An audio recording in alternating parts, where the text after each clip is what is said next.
ಸಣ್ಣವರು ಸ್ವಾಮೀಜಿ ಪೇರೆಂಟ್ಸ್ಗೆ ಮಕ್ಕಳಿಗೆ ಎಲ್ರಿಗೂ ಉದ್ದೇಶಿಸಿ ಅವ್ರು ಹೇಳಿ ಅಂತಿರ್ತಾರೆ ಇಂಡಿಯಾದ ಸ್ಕೂಲ್ನಲ್ಲಿ. ನಾನು ಅವ್ರು ಕರೆಕ್ಟ್ ಮಾಡ್ತೇನೆ, ಇದರ್ for parents are for children, not A combination of both. ಮಕ್ಕಳಿಗೆ ಹೇಳಬೇಕು ಅಂದರೆ ಕತೆ ಹೇಳಬೇಕು. ಕತೆ ಹೇಳಿದ್ರೆ ದೊಡ್ಡವರು ಯೋಚನೆ ಮಾಡ್ತಾರೆ, ಪಾಪ ಸ್ವಾಮಿಗಳೇನು ಓದ್ಕೊಂಡೇ ಇಲ್ಲ ಅಂತ ಕಾಣುತ್ತೆ. ಹೇಳ್ತಾರೆ ಸರಿ, ಹೈ ಫಿಲಾಸಫಿ ಹೇಳೋಣ ಅಂತಂದರೆ ಮಕ್ಕಳು ಚೇಷ್ಟೆ ಶುರು ಮಾಡ್ತಾರೆ. So the very purpose will be lost. That turns out to be a fiasco, which we should not want to happen.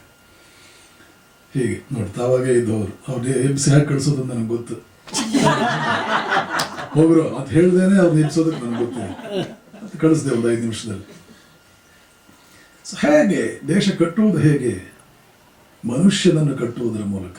There is absolutely no other way. ಮನುಷ್ಯನನ್ನು ಮೊದಲು ಕಟ್ಟಬೇಕು, ಆಮೇಲೆ ಮನುಷ್ಯರೆಲ್ಲರಲ್ಲೂ ಒಂದು ಕೋಆರ್ಡಿನೇಷನ್ ತರಬೇಕು. ಇಷ್ಟೇ ದೇಶ ಕಟ್ಟೋದು ಅಂದರೆ. ಮೊದಲು ಮನುಷ್ಯರನ್ನು ಕಟ್ಟಿ ಮನೆ ಕಟ್ಟೋದು ಹೇಗೆ? That simple. ಒಳ್ಳೆ ಸ್ಟ್ರಾಂಗ್ ಆದ ಇಟ್ಟಿಗೆಗಳನ್ನು ಕಟ್ಟಬೇಕು. ಒಂದೊಂದು ಇಟ್ಟಿಗೆಗೂ ಲಿಂಕ್ ತಪ್ಪದಂತೆ ಸಿಮೆಂಟ್ ಹಾಕಬೇಕು. ಇಷ್ಟೇ ಮಾಡಬೇಕಾಗುತ್ತೆ. ಗಟ್ಟಿಮುಟ್ಟಿಯಾದ ಇಟ್ಟಿಗೆಗಳು, ಆ ಇಟ್ಟಿಗೆಗಳು ಎತ್ತು ಏರಿಗೆ ಕೋಣ ಕೇರಿಗೆ ಅಂತ ಮಾಡದೇ ಇರೋ ರೀತಿಯಲ್ಲಿ ಒಂದಕ್ಕೊಂದು ಹೊಂದಿಕೊಂಡು ಹೋಗುವಂತೆ ಒಂದು cementing agency must be there between any two bricks. This is all the secret behind a strong building. ಬೇರೆ ಏನಿದೆ strong building? Similar, not almost similar, entirely similar is the technique that one must adapt for building a nation too. Strong individuals, some sort of a strong cementing agency among individuals. What is that agency? That can be anything. Strong national spirit, strong religious feeling, a common cause, concern for mankind, concern for the nation, concern for community and race. Anything can be there to act as the cementing agency. ಆದರೆ the healthiest cementing agency ತಗೋಬೇಕು. ಬೇರೆ ಧರ್ಮಗಳು ಧರ್ಮ ಅಂತ cementing agency ತಂದುಬಿಡ್ತಾರೆ. ಹಿಂದೂಸ್ತಾನದ cementing agency ಏನು? Your own natural universality of character is the cementing agency. ಎಲ್ಲರೂ universal brotherhood. My religion advocates universal brotherhood. We are all like brothers. Brothers ಅಂತಂದ್ರೂ ಕೂಡ ಅಷ್ಟು ಪರ್ಫೆಕ್ಷನ್ ಬರಲಿಲ್ಲ ಅಲ್ಲಿ. ಯಾಕೆಂದರೆ ಎಷ್ಟು ಜನ ಬ್ರದರ್ಸ್ ರಾಮಲಕ್ಷ್ಮಣರು ಆಗಿರ್ತಾರೆ. ರಾಮಲಕ್ಷ್ಮಣರು ಆಗಿರೋ ಬ್ರದರ್ಸು ಇರ್ತಾರೆ, ರಾವಣ ಕುಂಭಕರ್ಣರಂತೆ ಇರೋ ಬ್ರದರ್ಸು ಇರ್ತಾರೆ. So universal brotherhood, normally that is the term coined by various religions. You know what is the term Vedanta coins for indicating this type of unity that is supposed to, that should exist between two individuals. It is not universal brotherhood, nor is it universal sisterhood. It is universal selfhood. I am reflected in all other beings. Each one of you is my own self. I need to find my own self in each and every being. Tatra ko moha ka shokaha ekatvam anupashyatah. Ishavasya Upanishad ಹೇಳುತ್ತೆ, ತನ್ನನ್ನೇ ತಾನು ಎಲ್ಲೆಲ್ಲೂ ನೋಡ್ತಾನೋ ಅವನಿಗೆ ಮೋಹವೆಲ್ಲಿ, ಶೋಕವೆಲ್ಲಿ. ಶ್ರೀಕೃಷ್ಣ ಗೀತೆಯಲ್ಲಿ ಹೇಳ್ತಾನೆ, ಆತ್ಮೌಪಮ್ಯೇನ ಸರ್ವತ್ರ ಸಮಂ ಪಶ್ಯತಿ ಯೋರ್ಜುನ ಸುಖಂ ವಾ ಇದ್ವಾ ದುಃಖಂ ಸಯೋಗಿ ಪರಮೋಮತಃ. ತನ್ನನ್ನೇ ಎಲ್ಲೆಲ್ಲೂ ಕಾಣ್ತಾನಲ್ಲ, ಅವನಿಗೆ ಯಾವ ದುಃಖ ಇದೆ? ಅವನೇ ನಿಜವಾದ ಯೋಗಿ. ಆತ್ಮೌಪಮ್ಯೇನ ಸರ್ವತ್ರ, ಎಲ್ಲೆಲ್ಲೂ ಆತ್ಮನನ್ನೇ ಕಾಣುವವನು. ಸಮಂ ಪಶ್ಯತಿ, ತನ್ನ ಬಗ್ಗೆ ಹೇಗೆ ಕನ್ಸರ್ನ್ ಇಟ್ಕೊಂಡಿದ್ದಾನೋ ಅದೇ ಸೇಮ್ ಸೈಟೆಡ್ನೆಸ್ ಇಟ್ಕೊಂಡಿರ್ತಕ್ಕಂಥವನು. ಯಹ ಪಶ್ಯತಿ ಅರ್ಜುನ, ಯಾರು ಇದನ್ನು ಕಾಣ್ತಾರೋ, ಸುಖಂ ವಾ ಯದಿವಾ ದುಃಖಂ, ದುಃಖದಲ್ಲಾಗಲಿ ಸುಖದಲ್ಲಾಗಲಿ, ಸ ಯೋಗಿ ಪರಮೋಮತಃ. I verily consider him as a yogi. ಸ ಯೋಗಿ ಪರಮೋ, he is the yogi, he is a veritable yogi. He is yogi in its fullest sense of the term. That emphasis you should be able to understand. ಸ ಯೋಗಿ ಪರಮೋಮತಃ. ಇದನ್ನೇ ಈಶಾವಾಸ್ಯ ಉಪನಿಷತ್ ಹೇಳಿದ್ದು. ತತ್ರ ಕೋ ಮೋಹ ಕ ಶೋಕಃ ಏಕತ್ವಂ ಅನುಪಶ್ಯತಃ. ಯಾರು ಏಕತ್ವವನ್ನು ಕಾಣ್ತಾರೋ, ತನ್ನನ್ನೇ ಎಲ್ಲಾ ಕಡೆನೂ ಕಾಣ್ತಾರೋ, ಅಲ್ಲಿ ಮೋಹವೆಲ್ಲಿ, ಶೋಕವೆಲ್ಲಿ. ಮೋಹ ಅಂತಂದ್ರೆ ಎ ಡೆಲ್ಯೂಡೆಡ್ ವಿಷನ್, ಅದಿರೋದು ಹಾಗೆ ನಾವು ತಿಳ್ಕೊಳ್ಳೋದು ಹಾಗೆ. That is the fundamental cause for all the miseries of man. ಅದು ಇರುವಂತಹದ್ದೊಂದು, ನಾವು ಅದನ್ನು ನೋಡೋದೊಂದು. ಅಲ್ಲಿ ಹುಲಿ ಇದೆ, ಅಲ್ಲಿ ಒಳ್ಳೆ ಜಿಂಕೆ ಇದೆ ಅಂದ್ಕೊಂಡು ಹೋಗೋದು. ಅಲ್ಲಿ ಮಾರೀಚ ಇದ್ದಾನೆ, ಅಲ್ಲಿ ಚಿನ್ನದ ಜಿಂಕೆ ಇದೆ ಅಂದ್ಕೊಂಡು ಅದನ್ನು ಟ್ರೀಟ್ ಮಾಡೋದು. ಏನಾಗುತ್ತೆ ಗೊತ್ತು ದುರಂತ ಏನಾಗುತ್ತೆ ಅಂತ. ರಾವಣ ಬಂದು ಹೊತ್ಕೊಂಡು ಹೋಗ್ತಾನೆ. ಅಲ್ಲಿ ಇರುವುದೊಂದು ದುರ್ಯೋಧನ ಮಹಾ ದುಷ್ಟ. ಈ ಧೃತರಾಷ್ಟ್ರನಿಗೆ, ಕುರುಡವನಿಗೆ ಹೇಗಿದ್ರು ಕೂಡ ಅದೇ ಮೋಹ ಅಂತಂದ್ರೆ ಧೃತರಾಷ್ಟ್ರ ಬುದ್ಧಿ. ಇರೋದು ಅವನೊಬ್ಬ ದುಷ್ಟ, ಆದರೆ ಅವನು ಬಹಳ ಒಳ್ಳೆಯವನು. ಯಾಕೆ? ನನ್ನ ಮಗ. ಯಾಕೆ? ಮೋಹ. ಮೋಹ ಅಂದ್ರೆ ಡೆಲ್ಯೂಡೆಡ್ ವಿಷನ್. ಇರುವುದೊಂದು, ಕಾಣುವುದು ಒಂದು. ಇಟ್ಟಿಗೆಯನ್ನು ಇಟ್ಟಿಗೆ ಹಾಗೆ ಕಾಣಬೇಕು, ಕಲ್ಲನ್ನು ಕಲ್ಲು ಹಾಗೆ ಕಾಣಬೇಕು, ದುಷ್ಟನನ್ನು ದುಷ್ಟನಂತೆಯೇ ಕಾಣಬೇಕು, ಸಜ್ಜನಂತೆಯೇ ಕಾಣಬೇಕು. ಅದು ಇರೋದೊಂದು ಇದ್ಕೊಂಡು if you try to formulate a convenient version of the truth, what will be the consequence? You will be drowned in disasters. ಯಾವುದೇ ಮನುಷ್ಯನಿಗಾಗಲಿ, ಯಾವುದೇ ಕಮ್ಯುನಿಟಿಗಾಗಲಿ, ಒಂದು ರಾಷ್ಟ್ರಕ್ಕಾಗಲಿ ಎಲ್ಲಾದ್ರೂ ಒಂದು ಡಿಸಾಸ್ಟರ್ ಸಿಚುವೇಶನ್ ಇದ್ರೆ, ಕೆಲಾಮಿಟಸ್ ಕಂಡೀಷನ್ ಇದ್ರೆ, invariably this must be the beginning of all the consequences all the developments that follow later on. So ಈ ಮೋಹ ಹೋಗಬೇಕು. ಈಶಾವಾಸ್ಯ ಉಪನಿಷತ್ ಹೇಳುತ್ತೆ, ತತ್ರ ಕೋ ಮೋಹ, ಎಲ್ಲಿ ಮೋಹ ಇದೆಯೋ ಅಲ್ಲಿ ಶೋಕ ಬರಲೇಬೇಕು. ರಾಮಾಯಣದಲ್ಲಿ 100 ಪಾಠಗಳಿದೆ ನಮಗೆ. ರಾಮಾಯಣ ತಿಳಿಸ್ಕೊಡು, ಇದು ಒಂದು ಪಾಠ. ಚಿನ್ನದ ಬೆನ್ನು ಹತ್ತಬೇಡ ಸೀತೆ, ಆ ಚಿನ್ನ ಅಲ್ಲಿದೆ, ರಾಮ ಇಲ್ಲಿದ್ದಾನೆ. ಆ ಚಿನ್ನವನ್ನು ತರುವುದಕ್ಕೆ ರಾಮನನ್ನು ಕಳಿಸ್ತಾ ಇದೆಯಲ್ಲ, ಇದು ಎಂಥವಳು. ಇದು ಬೇರೆ. I don't want to get much from that. ರಾಮನ ಹತ್ರ ನೀನಿದ್ದು ಆನಂದ ಪಡೋದು ಬಿಟ್ಟು ಆ ಚಿನ್ನದ ಹತ್ರ ಹೋದಿಯಲ್ಲ ನೀನು. ರಾಮನನ್ನು ಬಿಟ್ಟು ಚಿನ್ನವನ್ನು ಪ್ರಿಫರ್ ಮಾಡಿದೆಯಲ್ಲ, ಚಿನ್ನವನ್ನು ತರುವುದಕ್ಕೆ ರಾಮನನ್ನು ಯೂಸ್ ಮಾಡ್ಕೊಂಡಿಯಲ್ಲ. ರಾಮನನ್ನು ಪಡ್ಕೊಳ್ಳೋದಕ್ಕೆ ಚಿನ್ನ ಯೂಸ್ ಮಾಡ್ಕೋಬೇಕು, ಚಿನ್ನವನ್ನು ಪಡ್ಕೊಳ್ಳೋದಕ್ಕೆ ರಾಮನನ್ನು ಯೂಸ್ ಮಾಡ್ತಾ ಇದೆಯಲ್ಲ. ಏನಾಗುತ್ತೆ ನಿನಗೆ? ಹೋಗಿ ರಾವಣನ ಬಂದಿ ಆಗ್ತೀಯ, ಅಶೋಕವನ ಕಾಡು ಪಾಲಾಗ್ತೀಯ. You will be separated from Rama. When you are separated from Rama, you are separated from Lakshmana, you are separated from peace of mind, you are separated from all sorts of good things. Ultimately you will have every type of disaster, a menace.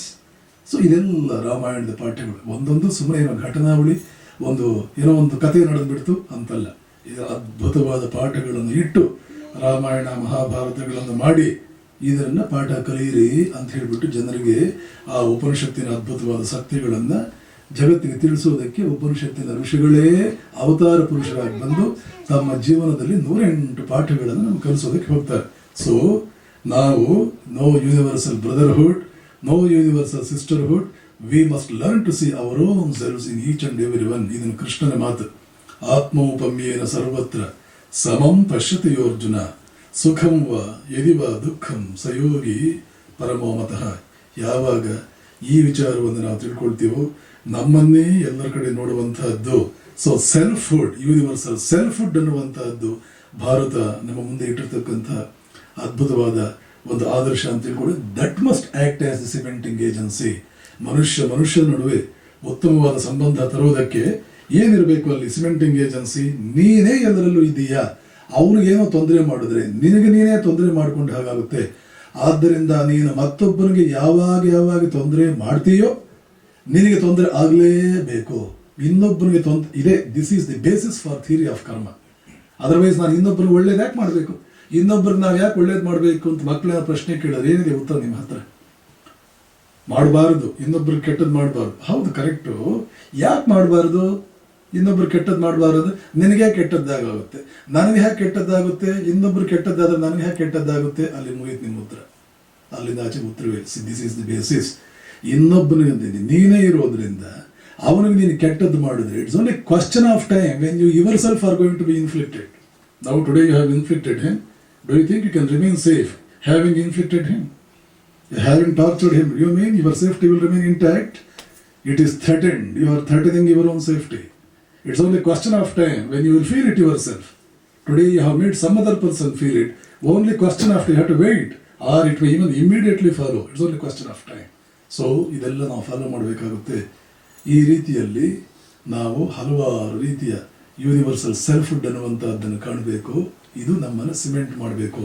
ಹೇಗೆ ಇಟ್ಟಿಗೆಗಳನ್ನು ಗಟ್ಟಿಯಾಗಿ ಮಾಡಿ ಅವುಗಳನ್ನೆಲ್ಲ ಒಂದಕ್ಕೊಂದು ಸಹಕರಿಸುವಂತೆ ಒಂದು cementing agency ತರುವುದು ಒಂದೇ ಮಾರ್ಗವು ಒಂದು ಮನೆಯನ್ನು ಕಟ್ಟುವುದಕ್ಕೆ, ಒಂದು ರಾಷ್ಟ್ರವನ್ನು ಕಟ್ಟುವುದಕ್ಕೆ. ವ್ಯಕ್ತಿಯನ್ನು ಅದ್ಭುತವಾಗಿ ನಿರ್ಮಾಣ ಮಾಡಿ ಆಮೇಲೆ ಎಲ್ಲ ವ್ಯಕ್ತಿಗಳ ನಡುವೆ ಆ ರೀತಿಯ ಕೋಆರ್ಡಿನೇಷನ್ ತರುವುದು ಒಂದೇ ಮಾರ್ಗ. ಇದು ಭಾರತೀಯರು ಅಂತ ನಾನು ಹೇಳಿದಾಗೆಲ್ಲ ನೀವು ಅರ್ಥ ಮಾಡ್ಕೋಬೇಕು. ವೇದ ಕಾಲದ ಋಷಿಗಳು. ಭಾರತೀಯ ಸಂಸ್ಕೃತಿಯಲ್ಲಿ ಇವತ್ತು ನೀವು ಏನು ಕಾಣ್ತೀರೋ, ಏನೇನು ಕಾಣ್ತಾ ಇದ್ದೀರೋ ಉತ್ತಮವಾದದ್ದು, ಅದೆಲ್ಲದಕ್ಕೂ ಕಾರಣರಾದವರು ವೇದ ಕಾಲದ ಋಷಿಗಳು. ಅದು ಮೂಲ. ಅದರಿಂದ ಬೇರೆಯವರು ಆಮೇಲೆ ಒಂದನ್ನೊಂದನ್ನು ಎಲಾಬ್ರೇಟ್ ಮಾಡಿದ್ರು, ಇಂಟರ್ಪ್ರಿಟ್ ಮಾಡಿದ್ರು, ಬೇರೆ ಬೇರೆ ರೂಪಗಳನ್ನು ಕೊಟ್ಟರು. ಮೂಲ ಇರತಕ್ಕಂಥದ್ದೆಲ್ಲ ವೇದಗಳಲ್ಲಿ. ಈ ವೇದ ಕಾಲದ ಋಷಿಗಳು ಆಮೇಲೆ ಉಪನಿಷತ್ತುಗಳನ್ನು ಬರೆಯುವಾಗ ಹೇಳ್ತಾರೆ, ಕುರುವನ್ ನೇವೇಹ ಕರ್ಮಾಣಿ. ಮತ್ತೊಮ್ಮೆ ಇದು ಈಶಾವಾಸ್ಯ ಉಪನಿಷತ್ನಲ್ಲಿ ಬರುತ್ತೆ. ಕುರುವನ್ ನೇವೇಹ ಕರ್ಮಾಣಿ ಜಿಜೀವಿಷೇತ್ ಶತಂ ಸಮಾಹ. ಇದು ಗೃಹಸ್ಥನ ಕರ್ತವ್ಯ. ಇದು ಇಲ್ಲಿ ಬರುತ್ತೆ ರೆಫರೆನ್ಸ್. ಮಾಡಬೇಕಾದ ಕೆಲಸಗಳನ್ನು ಮಾಡ್ತಾ ಮಾಡ್ತಾ, ಮಾಡಬೇಕಾದ ಕರ್ತವ್ಯಗಳನ್ನು ಮಾಡ್ತಾ ಮಾಡ್ತಾ, ಕುರುವನ್ ನೇವೇ ಕರ್ಮಾಣಿ ಜಿಜಿ ವಿಷೇತ್ ಶತಂ ಸಮಾಹ. ಪ್ರತಿಯೊಬ್ಬರೂ 100 ವರ್ಷ ಬದುಕುವುದಕ್ಕೆ ಆಸೆ ಪಡಬೇಕು. ಮಾಡಬೇಕಾದ ಕರ್ತವ್ಯಗಳನ್ನು ಮಾಡ್ತಾ ಮಾಡ್ತಾ ಪ್ರತಿಯೊಬ್ಬರು 100 ವರ್ಷ ಬದುಕುವುದನ್ನು ಕಲಿಬೇಕು. ಯಾಕೆ? ಕುರುವನ್ ನೇವೇಹ ಕರ್ಮಾಣಿ ಜಿಜಿ ವಿಷೇತ್ ಶತಂ ಸಮಾಹ ಏವಂ ತ್ವಯಿ ನಾಣ್ಯಥೇನೋಸ್ತಿ ನ ಕರ್ಮ ಲಿಪ್ಯತೆ ನರೇ. ಮನುಷ್ಯನಾದವನು ಇತಿಮಿತಿಗಳಿಂದ ಪಾರಾಗುವುದಕ್ಕೆ ಅಥವಾ ಬಂಧನಗಳಿಂದ ಪಾರಾಗುವುದಕ್ಕೆ, ಕರ್ಮ ಬಂಧನಗಳಿಂದ ಅಥವಾ ಇತಿಮಿತಿಗಳಿಂದ ಪಾರಾಗುವುದಕ್ಕೆ ಇದೊಂದೇ ಮಾರ್ಗ, ಬೇರೆ ಯಾವುದೂ ಮಾರ್ಗವೂ ಇಲ್ಲ. ಇತಿಮಿತಿಗಳಿಂದ ಪಾರಾಗುವುದಕ್ಕೆ ಇದೊಂದೇ ಮಾರ್ಗ. ಎಷ್ಟು ಅದ್ಭುತವಾಗಿದೆ ನೋಡಿ ವಿಚಾರ. ಇತಿಮಿತಿಗಳಿಂದ ಪಾರಾಗುವುದಕ್ಕೆ ನಾವಿಷ್ಟೆಲ್ಲ ಮಾಡ್ತಾ ಇರೋದು. ನಾವು ಓದಬೇಕು. ಯಾಕೆ? ಬಡತನ ಅನ್ನುವಂತಹದ್ದು ನಮಗೆ ಒಂದು ಮಿತಿಗಳನ್ನು ತರುತ್ತೆ. 10 ಜನ ಕರೆಸಿ ಊಟ ಹಾಕೋಣ ಅಂತ ಇಷ್ಟಪಟ್ಟರು ಆಗುವುದಿಲ್ಲ. 100 ಜನರು ಬಟ್ಟೆ ಕೊಡೋಣ ಅಂದ್ರೆ ಆಗುವುದಿಲ್ಲ. ಒಂದು ಲಿಮಿಟೇಷನ್ ಅಲ್ಲೇ ಬದುಕಬೇಕಾಗುತ್ತೆ. ಆ ಬಡತನ ಬೇಡ. ಬಡತನ ಹೋಗ್ಬೇಕು ಅಂದ್ರೆ ಚೆನ್ನಾಗಿ ಓದಬೇಕು, ಒಳ್ಳೆ ಉದ್ಯೋಗವನ್ನು ಪಡ್ಕೋಬೇಕು, ಅಮೆರಿಕಕ್ಕೆ ಬರಬೇಕು, ಇಂಗ್ಲೆಂಡಿಗೆ ಹೋಗ್ಬೇಕು, ಇನ್ನೆಲ್ಲಿಗೂ ಹೋಗ್ಬೇಕು. ಯಾವ ಇತಿಮಿತಿಗಳು ಇರಬಾರದು. ಪ್ರತಿಯೊಬ್ಬರಿಗೂ ನಾವು ಹೆಚ್ಚು ವಿದ್ಯಾವಂತರಾಗಬೇಕು, ಹೆಚ್ಚು ಶ್ರೀಮಂತರಾಗಬೇಕು, ಹೆಚ್ಚು ಅಧಿಕಾರ ಪಡ್ಕೋಬೇಕು, 100 ವರ್ಷ ಬದುಕಬೇಕು ಅಂತ ಏನೇನು ಆಸೆಗಳಿದೆಯೋ ನಿಮಗೆ ಗೊತ್ತಿರಲಿ ಗೊತ್ತಿಲ್ಲದೆ ಇರಲಿ, ಈ ಆಸೆಗಳ ಹಿಂದೆ ಮೋಟಿವೇಶನ್ ಏನು ಅಂದ್ರೆ ನಾವು ಇತಿಮಿತಿಗಳಿಂದ ಪಾರಾಗಬೇಕು. ಅದೊಂದೇ ಇರೋದು. ನಾವು ಯಾಕೆ ಎಕ್ಸರ್ಸೈಸ್ ಮಾಡ್ತೀವಿ, ಔಷಧಿ ತಗೊಳ್ತೀವಿ? ಆರೋಗ್ಯ. ದುಡ್ಡು ಬೇಕು ಯಾಕೆ? ಏನೇನೋ ಒಳ್ಳೇದು ಮಾಡಬೇಕು, ಮತ್ತೆ ನನ್ನ ಸ್ವಂತ ಆನಂದ, ಭೋಗ, ಸುಖ, ದುಃಖ ಅವುಗಳನ್ನು ಅನುಭವಿಸಬೇಕು. ಏನೇನೋ ಆಸೆಗಳಿದೆ. ಯಾವುದಕ್ಕೂ ಕೂಡ ಕೊರತೆ ಇರಬಾರದು. ಯಾವುದಕ್ಕೂ ಕೊರತೆ ಇರಬಾರದು ಅಂತ ಹೇಳೋದು ಒಂದೇ, ಇತಿಮಿತಿಗಳಿಂದ ಪಾರಾಗಬೇಕು ಅನ್ನುವಂತಹದ್ದು ಒಂದೇ. ಇದು ಮನುಷ್ಯನಲ್ಲಿ ಇದ್ದೇ ಇರುತ್ತೆ, ಈ ಇನ್ಸ್ಟಿಂಕ್ಟ್ ಅಂತ ಅರ್ಥ ಮಾಡಿಕೊಂಡಂತ ಭಾರತೀಯ ಋಷಿಗಳು ದಾರಿ ತೋರಿಸಿದ್ದಾರೆ. ಏನದು? ಮಾಡಬೇಕಾದ ಕರ್ತವ್ಯಗಳನ್ನು ಮಾಡಬೇಕು, ಮಾಡಬೇಕಾದ ಕರ್ತವ್ಯಗಳನ್ನು ಮಾಡಬೇಕು. ಉಪನಿಷತ್ತುಗಳು, ವೇದಗಳು ಹಾಗೆ ಇದ್ರೆ ಅವುಗಳು ನಮ್ಗೆ ಚೆನ್ನಾಗಿ ಅರ್ಥವಾಗುವುದಿಲ್ಲ. ಆದ್ದರಿಂದ ಮಹಾತ್ಮರು ಬಂದು, ಆಚಾರ್ಯ ಪುರುಷರು ಬಂದು ಅವುಗಳಿಗೆಲ್ಲ ಭಾಷ್ಯ ಬರೆದು. ಈ ಆಚಾರ್ಯ ಪುರುಷರು ಪ್ರಧಾನವಾಗಿ 3 ಜನ: ಆಚಾರ್ಯ ಶಂಕರರು, ಆಚಾರ್ಯ ರಾಮಾನುಜರು, ಆಚಾರ್ಯ ಮಧ್ವರು. 3 ಜನ ಬಂದು ತಮಗೆ ತಾವು ಇದು ತಮ್ಮ ದೃಷ್ಟಿಯಲ್ಲಿ ಯಾವುದು ಉತ್ತಮ ಅಂತ ಅನ್ನಿಸ್ತು, ಇದು ಉತ್ತಮವಾದ ಮಾರ್ಗ ಅಂತ ಅನ್ನಿಸ್ತೋ ಆ ರೀತಿಯಲ್ಲಿ ಕ್ಲೀನ್ ಆಗಿ ಪ್ರತಿಯೊಂದನ್ನು ವಿಶದವಾಗಿ ವಿವರವಾಗಿ ಬರೆದು ಜನರ ಮುಂದೆ ಇಟ್ಟು, ಯಾರನ್ನು ಅನುಸರಿಸಿದ್ರು, ಯಾವುದನ್ನು ಅನುಸರಿಸಿದ್ರು ಮನುಷ್ಯ ಉದ್ಧಾರವಾಗಬೇಕು ಅನ್ನೋ ರೀತಿಯಲ್ಲಿ ಪ್ರತಿಯೊಂದನ್ನು ತನ್ನದೇ ಆದ ಒಂದು ವೈಶಿಷ್ಟ್ಯತೆ ತುಂಬಿ ಅದ್ಭುತವಾಗಿ ಬರೆದು ಹೋದರು. ಇದರಲ್ಲಿ ಈ ಪರ್ಟಿಕ್ಯುಲರ್ ಶ್ಲೋಕ, ಈಶಾವಾಸ್ಯ ಪರಿಷತ್ನಲ್ಲಿ ಬಂದಿರೋ ಈ ಶ್ಲೋಕಕ್ಕೆ ಒಂದು ಭಾಷ್ಯ ಇದೆ, ಅದ್ಭುತವಾಗಿದೆ. ಮಾಡಬೇಕಾದ ಕರ್ತವ್ಯಗಳನ್ನು ಮಾಡಿ ಅಂತ ಹೇಳಿದ್ರಲ್ಲ, ಯಾವುದು ಆ ಕರ್ತವ್ಯಗಳು? ಬೆಳಗ್ಗೆ ನಾನು ಸ್ವಲ್ಪ ಅದಕ್ಕೆ ರೆಫರ್ ಮಾಡಿದೆ, ನಿಮ್ಮಲ್ಲಿ ಬಹಳಷ್ಟು ಜನ ಬಂದಿಲ್ಲ. 5 ಕರ್ತವ್ಯಗಳಿದೆ. ಪ್ರತಿ ಗೃಹಸ್ಥನಿಗೂ ಕೂಡ 5 ಕರ್ತವ್ಯಗಳಿದೆ. ಆ 5 ಕರ್ತವ್ಯಗಳನ್ನು ಮಾಡೋದ್ರಿಂದ, ಚೆನ್ನಾಗಿ ಆತ ಅನುಸರಿಸ್ಕೊಂಡು ಹೋಗೋದ್ರಿಂದ ತಾನು ಒಂದು ಶ್ರೇಷ್ಠ ಮಟ್ಟದ ವ್ಯಕ್ತಿಯಾಗ್ತಾನೆ. ತನ್ನ ಮನೆಯಲ್ಲಿ ಶ್ರೇಷ್ಠ ಮಟ್ಟದ ವ್ಯಕ್ತಿಗಳನ್ನು ನಿರ್ಮಾಣ ಮಾಡ್ತಾನೆ. ಆ ಮನೆಯಲ್ಲಿ ಬೆಳೆಯೋರೆಲ್ಲ ಅದ್ಭುತವಾದಂಥ ಒಂದು ವ್ಯಕ್ತಿಗಳಾಗ್ತಾರೆ. ಶ್ರೇಷ್ಠ ಮಟ್ಟದ ವ್ಯಕ್ತಿತ್ವಗಳನ್ನು ಬೆಳೆಸುವಂತಹ ಕಾರ್ಯವೂ ಆಗುತ್ತೆ. ಅಷ್ಟೇ ಅಲ್ಲ, ವ್ಯಕ್ತಿಗಳ ನಡುವೆ ನಾವು ಸಂಬಂಧನ ಸಿಮೆಂಟ್ ಮಾಡುವುದನ್ನು ಕಾರ್ಯವೂ ಕೂಡ ನೆರವೇರಿಬಿಡುತ್ತೆ. ಇದೊಂದೇ ಏಟ್ನಲ್ಲಿ 2 ನೆರವೇರುತ್ತೆ. ವ್ಯಕ್ತಿತ್ವವೂ ಅದ್ಭುತವಾಗಿ ಆಗುತ್ತೆ. ಅಷ್ಟೇ ಅಲ್ಲ, ಅದರ ಜೊತೆಗೇನೆ ಶ್ರೇಷ್ಠ ಮಟ್ಟದ ಸಮಾಜ, ದೇಶವೂ ಕೂಡ ನಿರ್ಮಾಣವಾಗಿಬಿಡುತ್ತೆ. ಆ ರೀತಿಯ 5 ಕರ್ತವ್ಯಗಳನ್ನು ಕೊಟ್ಟಿದ್ದಾರೆ ಆಚಾರ್ಯ ಪುರುಷರು ತಮ್ಮ ಇಂಟರ್ಪ್ರಿಟೇಷನ್ ಅಲ್ಲಿ. ಮಾಡಬೇಕಾದ ಕರ್ತವ್ಯಗಳನ್ನು ಅನ್ನುವಂಥ ಪಾಯಿಂಟ್ಗೆ ಅರ್ಥವನ್ನು ಮಾಡ್ತಾ ಈ ಒಂದೊಂದು ಕರ್ತವ್ಯವನ್ನ ಯಜ್ಞ ಅಂತ ಕರೆಯಲಾಗಿದೆ. ಯಜ್ಞ ಅಂತಂದ್ರೆ ಸಾಮಾನ್ಯವಾಗಿ ನಮ್ಮ ಕಣ್ಣು ಮುಂದೆ ಬರುವ ಚಿತ್ರ ಒಂದು ಹೋಮಕುಂಡ, ಅದರಲ್ಲಿ ಕೆಲವು ಮಂತ್ರಗಳನ್ನು ಹೇಳಿಕೊಂಡು ಒಂದೊಂದೇ ಅರ್ಪಣೆ ಮಾಡ್ತಾ ಇದ್ದೀವಿ. ಅದು ಹೌದು, ಇಲ್ಲ ಅಂತಲ್ಲ. ಇದು ರಿಚುವಲಿಸ್ಟಿಕ್ ಫಾರ್ಮ್. ಯಜ್ಞದ ರಿಚುವಲಿಸ್ಟಿಕ್ ಫಾರ್ಮ್, ಒಂದು ಕ್ರಿಯಾರೂಪ. ಆದರೆ ಯಜ್ಞದ ತತ್ವ ಏನು ಅಂತಂದ್ರೆ, ನಿನ್ನತನ ಅನ್ನುವಂಥದ್ದನ್ನು ವಿಶಾಲಗೊಳಿಸು, ನೀನು ವಿಶಾಲವಾಗು, ಶ್ರೇಷ್ಠ ಮಟ್ಟದ ವ್ಯಕ್ತಿಯಾಗು, ಎಲ್ಲವನ್ನೂ ಪಡೆದುಕೊಳ್ಳುವ ಅರ್ಹತೆಯನ್ನ, ಯಾವ ವಸ್ತುವನ್ನು ಪಡೆದುಕೊಳ್ಳುವ ಅರ್ಹತೆಯನ್ನ ನಾವು ಪಡೆದುಕೊಳ್ಬೇಕು. ಯಾವ ವಸ್ತುವನ್ನು ಪಡೆದುಕೊಳ್ಳುವ ಸಾಮರ್ಥ್ಯ ನಮ್ಗೆ ಬರಬೇಕು. ಯಾವ ಕ್ರಿಯೆ, ಯಾವ ಕೆಲಸ, ಜಗತ್ತಿನಲ್ಲಿ ಯಾವ ವಸ್ತುವನ್ನು ಪಡೆದುಕೊಳ್ಳುವ ಸಾಮರ್ಥ್ಯ ನಿಮಗೆ ಕೊಡುತ್ತೋ ಅದೇ ಯಜ್ಞ. ಇದು ಈ ಪಂಚಯಜ್ಞ. ಈ ರೀತಿಯ 5 ಯಜ್ಞಗಳು ಮನುಷ್ಯನೇ ನೀನು ನಿನ್ನ ಜೀವನದಲ್ಲಿ ಮಾಡ್ಕೊಂಡು ಹೋಗಬೇಕು. ಏನು ಯಜ್ಞ ಅಂತಂದ್ರೆ ಏನನ್ನ ಪಡೆದುಕೊಳ್ಳುವುದಕ್ಕೆ, ಯಾವುದನ್ನು ಪಡೆದುಕೊಳ್ಳುವುದಕ್ಕೆ ಸಾಮರ್ಥ್ಯ ಹೊಂದಿದೆಯಲ್ಲ, ಆ ಸಾಮರ್ಥ್ಯವನ್ನು ಪಡೆದುಕೊಳ್ಳುವುದಕ್ಕೆ, ಆ ಸಾಮರ್ಥ್ಯ ನನ್ನದಾಗುವುದಕ್ಕೆ ನಾನು ಯಾವ ಕೆಲಸಗಳು ಮಾಡಬೇಕಾಗುತ್ತೋ ಅದೆಲ್ಲವೂ ಕೂಡ ಯಜ್ಞ. ಯಾವುದಾ ಕೆಲಸಗಳು? ಒಂದೊಂದೇ ಹೇಳ್ತಾನೆ ಇಲ್ಲಿ. ಇದು ಯಜ್ಞ. ಮೊದಲನೇದು ದೈವ ಯಜ್ಞ. ದೇವರು ಅಂದ್ರೆ ಏನು ಅನ್ನುವಂಥ ಪರ್ಫೆಕ್ಟ್ ನಾಲೆಡ್ಜ್ ನಿನಗಿರಬೇಕು. ಆವಾಗ ನಿನಗೆ ಈ ಶಕ್ತಿ ಬರುತ್ತೆ. ಇತಿಮಿತಿಗಳಿಂದ ಪಾರಾಗುವ ಶಕ್ತಿ, ಬೇಕಾದ್ದನ್ನು ಪಡೆದುಕೊಳ್ಳುವಂತಹ ಸಾಮರ್ಥ್ಯ, ಬೇಕಾದ್ದನ್ನು ಪಡೆದುಕೊಳ್ಳುವ ಸಾಮರ್ಥ್ಯ ಇದ್ದು ಬೇರೆಯವರಿಗೆಲ್ಲ ಡಿಸ್ಟ್ರಕ್ಟಿವ್ ಆಗಿ ನಾವು ಬದುಕದೆ ರಾವಣನ ಹಾಗೆ, ದುರ್ಯೋಧನ ಹಾಗೆ ಜಗತ್ತಿನ ಹಿತವನ್ನು ಸಾಧಿಸುವಂತಹ ಒಂದು ವಿಸ್ಡಮ್ ಕೂಡ ನಾನು ಡೆವಲಪ್ ಮಾಡಿಕೊಂಡು ನನ್ನ ಸ್ವಂತ ಹಿತ, ಜಗತ್ತಿನ ಹಿತ ಎರಡನ್ನೂ ಸಾಧಿಸುವ ಸಾಮರ್ಥ್ಯ ಮನುಷ್ಯನಿಗೆ ಬೇಕು. ಅಂದರೆ ಮೊದಲು ದೇವರು ಅಂದರೆ ಏನು ಕಾನ್ಸೆಪ್ಚುವಲ್ ನಾಲೆಡ್ಜ್ ಅವನಿಗೆ ಬರಬೇಕು. ಏನದು? It is not even concept. What is the knowledge of that reality? ದೇವರು ಅಂದರೆ ಏನು ಅನ್ನುವಂಥದ್ದನ್ನು ಗೊತ್ತಾಗಬೇಕು. ದೇವರು ಅಂದರೆ ಏನು ಅನ್ನುವಂಥದ್ದನ್ನು ಗೊತ್ತಾಗೋದಕ್ಕೆ ಬಹಳಷ್ಟು ವಿಚಾರಗಳಿದೆ. ಅದನ್ನು ನಿಮಗೆ 2-3 ಉಪನ್ಯಾಸಗಳು ಹೇಳಬೇಕಾಗುತ್ತೆ. ಒಂದು ವಾಕ್ಯದಲ್ಲಿ ನಿಮಗೆ ಹೇಳಬೇಕು ಅಂದರೆ, ಮನುಷ್ಯನ ಒಳಗಡೆ ಇರುವ ಸಾಮರ್ಥ್ಯಗಳೆಲ್ಲವೂ ಕೂಡ ಮ್ಯಾನಿಫೆಸ್ಟ್ ಆದರೆ ಅವನು ಯಾವ ಸ್ಥಿತಿಗೆ ಬರ್ತಾನೋ ಅದೇ ದೇವರು. ಇಷ್ಟು ತಿಳ್ಕೊಳ್ಳಿ. ನಿಮ್ಮಲ್ಲಿ 1000 ಸಾಮರ್ಥ್ಯಗಳಿವೆ. ಈಗ ನಿಮ್ಮಲ್ಲಿ ಮ್ಯಾನಿಫೆಸ್ಟ್ ಆಗ್ತಾ ಇರೋ ಸಾಮರ್ಥ್ಯಗಳು ಒಂದು ಚೂರು, ಟಿಪ್ ಆಫ್ ದಿ ಐಸ್ಬರ್ಗ್. ಯಾಕೆ ಅಂದರೆ ನಿಮ್ಮಲ್ಲಿ ಕೇವಲ ಸೆಕ್ಯುಲರ್ ಎಜುಕೇಶನ್ ಮಾತ್ರ ಬಂದಿದೆ. ಈಗ you know something about physics, you know something of mathematics, you know something of some other economics or medical science, something of that. ಇದೆಲ್ಲ ಏನು?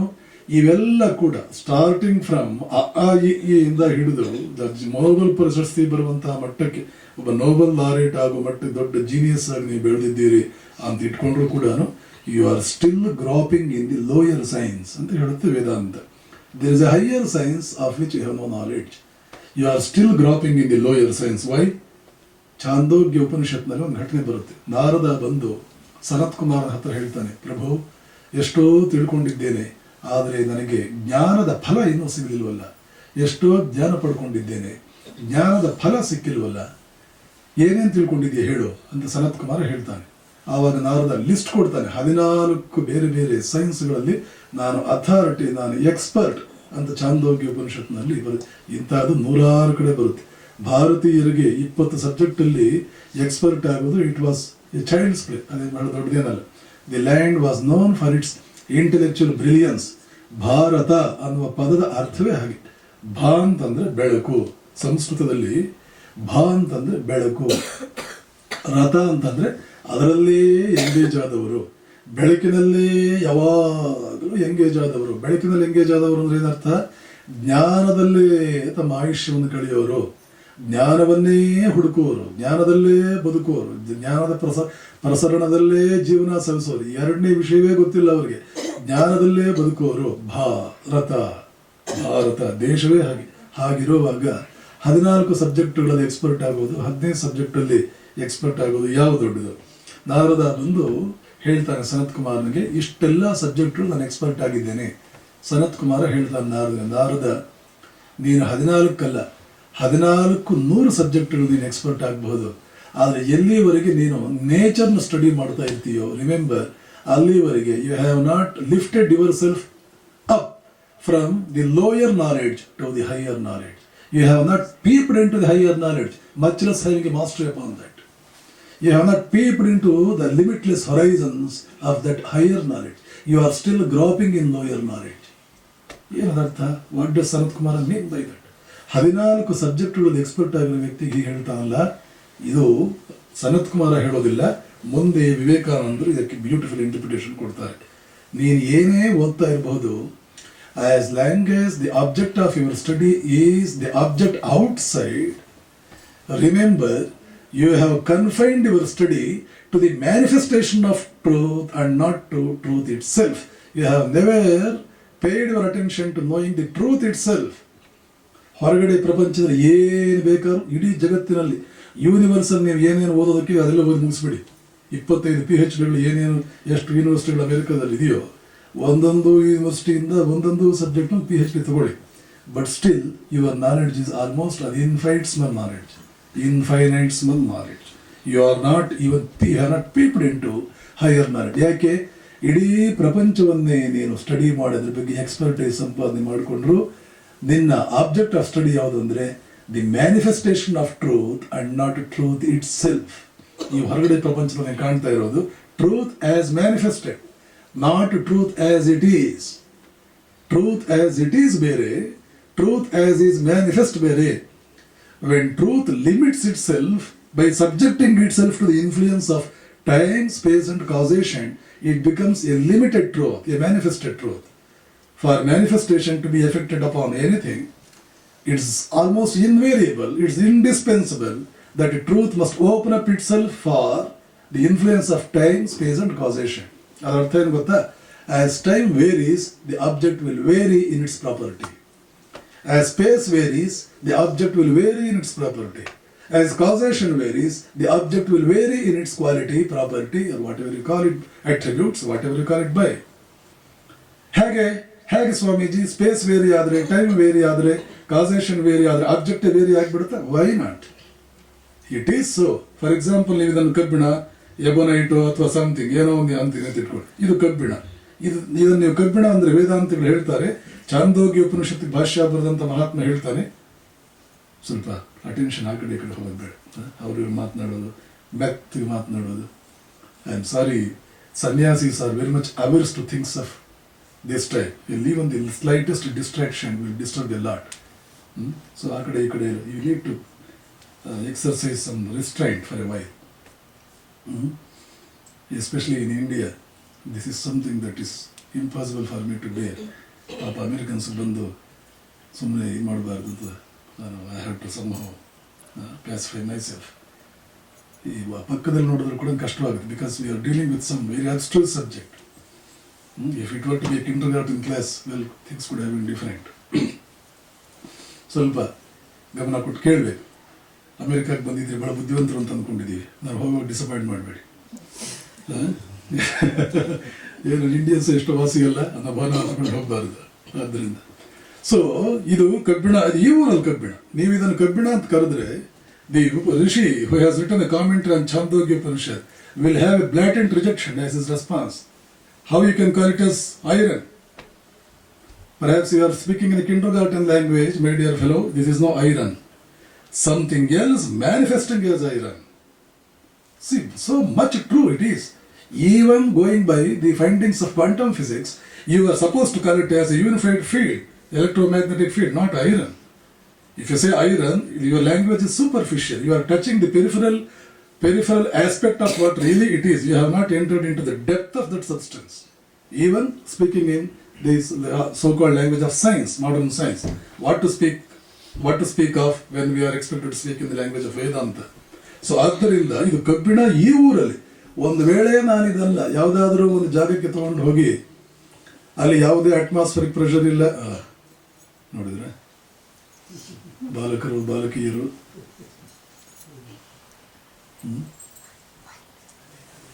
ಎಸ್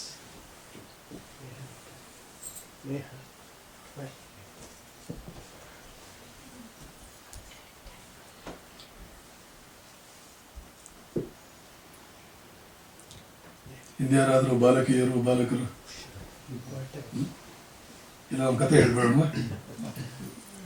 ಕಾಗೆಯೊಂದು ಹಾರಿ ಬಂದು ಮರದ ಮೇಲೆ ಕುಳಿತುಕೊಂಡು ಒಂದು ಕತೆ ಹೇಳ್ಬಿಡ್ಬೋದಿಲ್ಲ ಅಂತಂದ್ರೆ. So yes, some people are chewing gum. They are not talking, simply they're chewing the thing. That's the only. I think it may be talking, but they are not talking. yes. Even that, let that chewing be done afterwards, after the discourse is over. Of course, I can appreciate your point. Definitely, it's something. It's true. Perhaps they are trying to recollect and getting it chewed again and again, so that I can understand the implications of it. But it's, even though it is true enough, let it be done a little bit later, after my part of work is over. ಆಮೇಲೆ ಒಂದು ಕಥೆನೂ ಹೇಳ್ಬಿಟ್ರಿ ಅವರು. ಕತೆ ಹೇಳೋಣ. ಯಾವಾಗ ಮಕ್ಕಳೆಲ್ಲ ಆರಾಮಾಗಿ ಕೂತ್ಕೊಳ್ತಾರೆ. ಪಾಪ ಮಕ್ಕಳೇ ಈಗಲೇ ಇದನ್ನೆಲ್ಲ ಕೇಳೋ ಅವಶ್ಯಕತೆ ಇಲ್ಲ. ಮುಂದೆ ಅವ್ರಿಗೆ ಇದೆಲ್ಲ ಇದ್ದೇ ಇದೆ. ಈಗ ಸ್ವಲ್ಪ ಆರಾಮಾಗಿ ಆಡ್ಕೊಂಡಿರ್ಬೋದು, ಏನು ಅಡ್ಡಿ ಇಲ್ಲ. ಕೆಳಗಡೆ ಹೋಗಿ ಫಸ್ಟ್ ಕ್ಲಾಸ್ ಆಗಿ. ನಾವೆಲ್ಲ ಇಂಡಿಯನ್ ಪೇರೆಂಟ್ಸ್ ಅಲ್ಲ.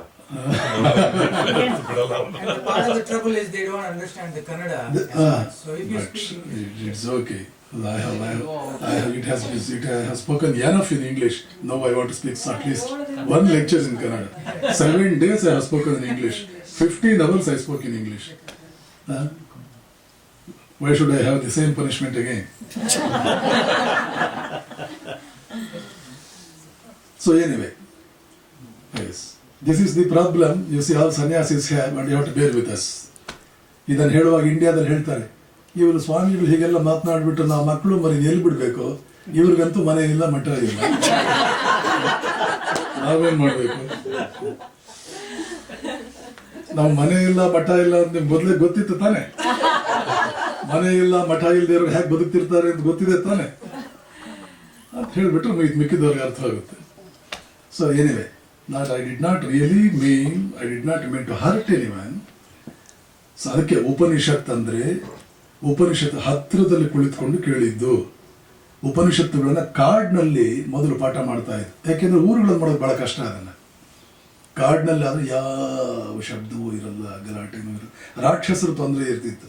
ರಾಕ್ಷಸರೇನೋ ಪಾಪ ಅವರು ವೀಕೆಂಡ್ಸ್ ಅಲ್ಲೋ ಸಮ್ಮರ್ ಹಾಲಿಡೇಸ್ ಅಲ್ಲೋ ಬರ್ತಾರೆ, ಅದನ್ನ ಹೇಗೋ ನಾವು ಏನಾದ್ರೂ ಮಾಡ್ಕೋಬಹುದು. ಮಿಕ್ಕಿದ ದಿನಗಳಲ್ಲಿ ಸ್ವಲ್ಪ ಆರಾಮಾಗಿರ್ಬೋದಲ್ಲ. ಆದ್ರೆ ಇಲ್ಲ ಆದ್ರೆ ಬೆಳಗ್ಗೆಯಿಂದ ಸಾಯಂಕಾಲವರೆಗೂ ಹೀಗೆ ಇರುತ್ತೆ. ಅದನ್ನ ಸ್ವಲ್ಪ let us go and have some deep study ಅಂತ ಅಂದ್ಕೊಂಡು ಹೋಗ್ತೀವಿ. Anyway, I did not mean to hurt anyone. Don't mistake me. I never wanted to hurt anyone. But please try to maintain that silence and full-fledged involvement, total involvement in the process that is afoot already, that's going on. Coming back to the subject proper, ಇದು ಕಬ್ಬಿಣ ಅಂತ ನೀನು ಕರೆದ್ರೆ ಹೇಗಪ್ಪ, ಇದು ಈ ಊರಿನ ಕಬ್ಬಿಣ. Suppose if I take it to a point where there is absolutely no atmospheric pressure at all, will it remain iron? It will not. Imagine a place where there is no pressure at all, total vacuum.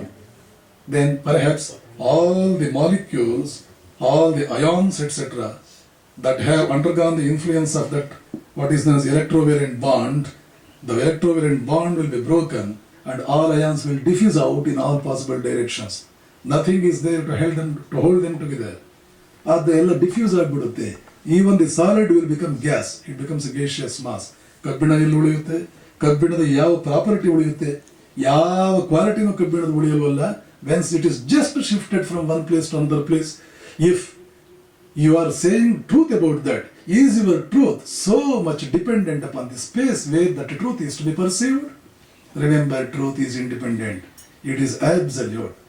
So you are not giving the true version of the object under consideration. You are perhaps saying in what form the truth is manifesting itself.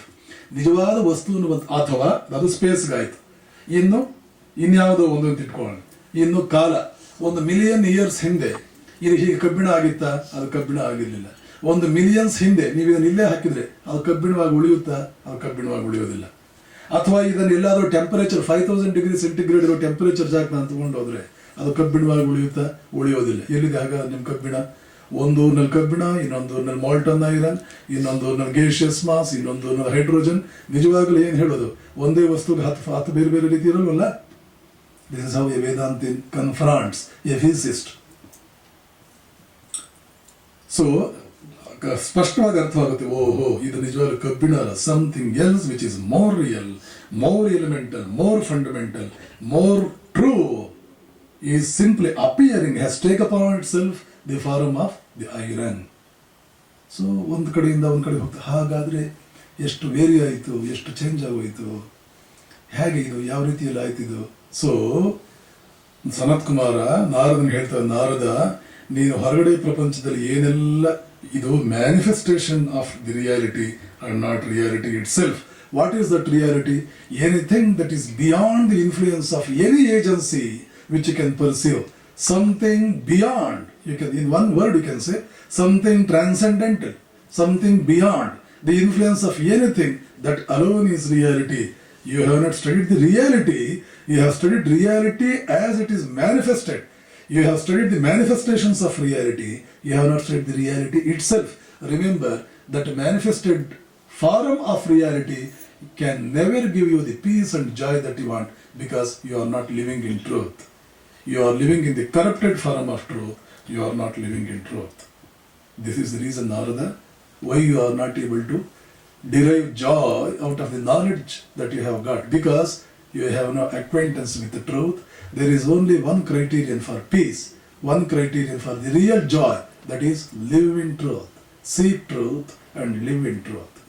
This is the piece of advice Sanat Kumara gave to Narada.